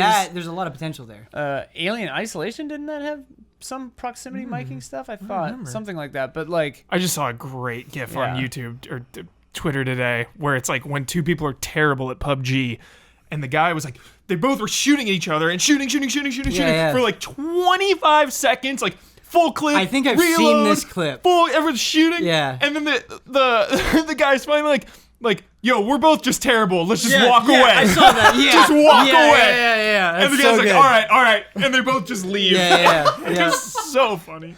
Look, we're both terrible. Yeah. That's so funny. And they're funny. right next to each other. They go a full clip and they can't hit each other. And it's like, yeah. Look, hey, man. The other side of the voice thing, though, I'm trying to limit the number of comparisons to Souls, but I actually think not having a voice in Souls completely yeah. framed how people interacted with each other and the way that they would bow each other before a thing, and just that whole community was formed because you couldn't talk to people. Well, it's And I another think that's language, right? Yeah, I Yeah. think that's interesting too. Or Journey, for example, is another one that you can point to that isn't Souls. Every time you're in a duel situation and the other person didn't bow, you're like, all right, this doesn't matter. No honor. This is no honor battle fight. without no honor, without honor. Yeah. No holds barred. Yeah. Like, all right, I'll use Estus. Screw you, man. Like, yeah. Our last email comes in from Lasercat. It says, 100% completion rewards in video games and making them worth it. Hello, guys. I was listening to the last Frame Trap, and you guys were discussing getting 100% completion awards in games like Mario with the moons and Zelda with the Korok seeds. But why be rewarded with poop, though? This conversation gave me PTSD flashbacks of me trying to get all the Skulltulas in Zelda Ocarina of Time, only to be given a bigger wallet at the end. I remember being so sad about it, all that hard work for this. And being even more sad when a friend of mine got all of the pictures in Wind Waker, only to be given a statue of his own boat. The one he's been with the entire game. Why? Anyway, if you made a game that what would your 100% completion award be? Would it be a troll reward like in Zelda, or something amazing like Chrono Trigger's Cave of Developers? Bonus question, what are some 100% completion awards in games that are worth it? I got mine locked and loaded. What would you do? My favorite one, especially recent, Arkham Knight. Love 100%ing this game. Riddler trophies. Chances are that's what you're gonna have to do at the end, is collect all those trophies. Right. So not only when you finish all the Riddler trophies, do you get a sick extra boss fight with the Riddler, which is awesome. That is awesome. Really good And fight you can't get it any other way, and it is such a good fight because it's you and Catwoman versus Riddler. Fantastic fight in that game. One of my favorites in that game. That game didn't have the best boss fights, but that one really stood out. So you get that, and then you get the bonus cutscene, the true ending at the end as well. That additional little cutscene, and that is 100% worth it. So if you give me a boss fight and a little bit of a cutscene, you're good. Worth it. Yeah. In. I was looking up, because the one I spent a long time doing was all the frogs or Crotians or whatever they're called in MGS3. Yeah. And you get, I wanted to verify, but you get the like basically like full stealth camo for that. Yeah. That felt pretty damn worth it, because it changed the way you could play the entire game, right? So I really like things like that, where it's like Silent Hill 3, like the bunny suit or whatever, like weird things that like pretty much break the game, either in tone or in gameplay. Yeah. But that really feel like clearly you've displayed an overall mastery of this game. Yeah. You've taken the time to do everything. We're going to break the game for you and give you the gun with unlimited ammo, or like the forever camouflage, you know. I like stuff like that, or new like crazy story stuff, but yeah. I think the reason why it's happened is we kind of let them off the hook. I think with the rise of, hey, you can pay for stuff, why put in all that extra effort and not get more money? And I think it's also just the realization that a lot of people aren't finishing games. Yeah. And so I think it is, hey, you know, let's not include that because maybe it's not worth the amount of time that it would take to do it. And I think that's really such a shame. And I think, honestly, I think it comes down to, I think it's like a media fault as well, where it's like when you're reviewing games, it's like, okay, playing through the main story is good enough because you're on a deadline, because you're trying to get at a timely review. It's like all of these things where I think what we should try to emphasize and try to think about in the back of our minds is, what's there if I get 100%? Because there are people who are going to love this game so much. What's in it for them? And I think we have to express that we care about those things in order for them to happen. You're going to get more sweet rewards if you make enough noise about wanting sweet rewards for 100% beating the game. And I think we just have to, like, on a cultural level, kind of push for that kind of thing. I don't know. Best 100%. Resident Evil and Evil Within always have really cool rewards. Like Evil Within 2, you get brass knuckles if you beat it and stuff. New costumes. That's so sick. Resident Evil 7, you get the giant scissor, or the axe or whatever, the blade. What'd you get in 4 if you shot all the little medallions? Oh, that was separate. That was what does he give you for all those? I think he gives you like handgun or something. Yeah, I think it was You like know the what else best has changed pistol. it? For enough people getting the platinum trophy or the 100 or 1,000 achievements on Xbox is like there are so many people that get such a high from that I think the Platinum awareness of the reward existence itself. of those Yeah. things has curbed a lot of that stuff. Totally, yeah. I'm really glad you brought up the Riddler trophies, though. That was a really good one. Oh, so good. I mean, back I think good. about Silent Hill 2, where like you beat it 6 times to try to get all the endings and But like those the endings joke are so endings and stuff. nuts. Yeah, like that's Yeah. the thing, because like there weren't platinum trophies or whatever, Right. and like that had to be the reward. Like Right. Arkham Knight was a direct response to it not being worth it in Asylum and City. It got better each time. Like Asylum, you get them, and you hear the Riddler on like the radio, like getting arrested. It's like pretty lame. City, you see him, and he's got like kind of the saw set up with like the victims and whatnot. Really cool. You get to like actually bring him down. But then at Night, they just really upped the ante. Like it was so cool. Man, I never got all of the Riddler trophies in any of those games, and you're really making me want to do it at Night because I haven't finished Night yet. Yeah, dude, I really liked them because there were some that revolved around the Batmobile. No, the ones that I did, I thought were awesome. Yeah, they're really strong. Yeah. in Night for sure. That's cool. Kind of. What's Rocksteady working on? Yeah, who knows? Kind of adjacent to this is I really like that we haven't seen in a long time. This is different, but Symphony of the Night or Dragon's Dogma style, like whole game upsets. You know, like oh man, I love those. The end of Dragon's Dogma is like We shouldn't talk about it, but like whoa. Ian, there should be like a collective from both of us, like reminder, like, hey, play Dragon's Dogma. See Dragon's that twist. Dogma is so good. Yeah. And so dumb. It is So good and so dumb. This is I not, love that stupid this is outside game. of the realm of 100% completion, Oh, but Dark like Arisen, dude. Dark Yuffie Arisen. and Vincent in Final Fantasy VII, like not only optional party members, but party Yeah, members with their dude. own storylines Yeah, that you dude. could completely miss. Like to me, that is like the coolest thing ever. It and I felt want so more of special. that. Yeah. Like going out of the way to like finish their stories was Right. I was like, I am special for doing this. I think post game cinematics are my favorite reward. Your favorite? If I really care about a game, and I think because like I like when they give you maybe a weapon or something that'll break the game, but if I have 100% of the game, I'm like kind of done with it. Right, I totally so agree this with like you. icing on the cake Yep. of like, Yeah. yo, here's this super secret cutscene that like hints at a sequel The- or like, you know, but also that stuff can be kind of lame and restrictive of like, yo, I love this game Well, and I it's put in just so much devalued time. when you can now go on YouTube and On see it, YouTube. Yeah. which sucks. What but I really- I agree with you about the overpowered weapons because anytime like they reward you with that, it's like you mess around with her for a little bit and you're like, I'm done.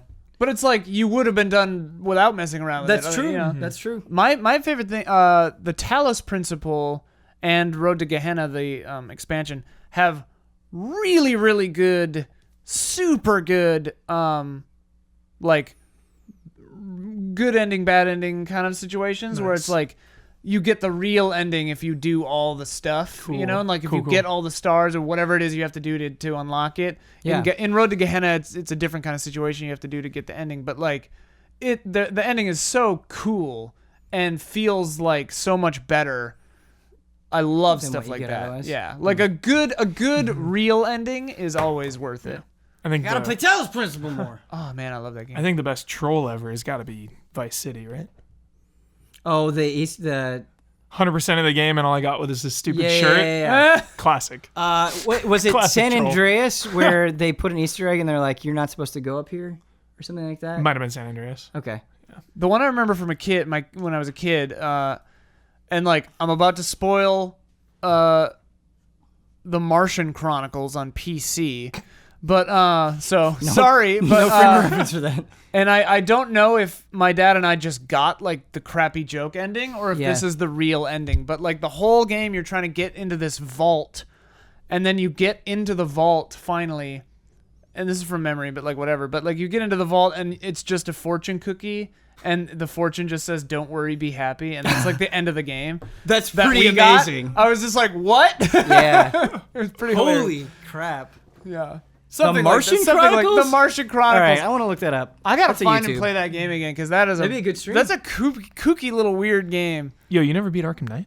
I did not beat it. I haven't even played Origins at all. I played like half of Arkham Knight. I did finish City and Asylum. But I have not played Origins. I haven't played Origins at all. Played like half of Knight. Origins is sweet. So you don't know how Night ends? No idea. Cool. I don't even know if it was half a night, but like a chunk Even of night. I know is what how played. night ends. No, I don't know how it ends. What are you working on, Rocksteady? What are you doing? E3. Arkham- E3 2018, Arkham Day. Rocksteady. We have to end this podcast. KDAY. Arkham Day. Part of the reason we have to end this podcast is I feel like my bladder is going to explode. Oh, yeah. I have to. And I really need to check research. Twitter if that Resident Evil 2 trailer's out. And we have to dying check here. Resident Evil 2 for Twitter. But this is a fun episode of The Frame Trap. Thank you, all of you, if you made it this far, you listened to the end. Always appreciate it. If you want to send an email in to Frame Trap, email askeasyallies@gmail.com. I'm always happy to read the emails. They've been getting better and better. I really mean that. Nice job, everybody sending in emails. askeasyallies@gmail.com. If you want to learn more about us, where can they find us, Michael Huber? On twitch.tv/easyallies. Oh. youtube.com/easyallies. Twitter @easyallies. patreon.com/easyallies. Oh. All those lovely places, and we're all on Twitter individually as We're all well. on Twitter. Anything? Trying to do a little less Twitter, so I might not be there on there It would as be a great often, ending but- to have you freak out, but Googling it didn't reveal anything. So if it's 6:30 now, that means it's 9:30 East Coast. It's 11:30 in the morning tomorrow in Japan. Not right now. Right now. It's the perfect time. Could happen at any moment. You Could know, happen at any moment. because you're covering a lot of bases with the time. I guess Europe is kind of like in the middle of the night, so it's not really good for Europe. If you're watching this, listening to this, send Huber your energy retroactively. Please. In the future, send Backward Huber through your time. energy. Yeah. Backward through time. Make Yeah. this happen for I him. can feel it. Look at Dimensional rift. look Yeah. at how much this man wants this thing. I want it so How bad. can you deny him? I want it so bad. Just show it. It just makes no sense. Shadow drop. Thank you so much for being on the show, Michael Huber. Thank you, Ian Hink. Always good having both of you. And we will see you next time.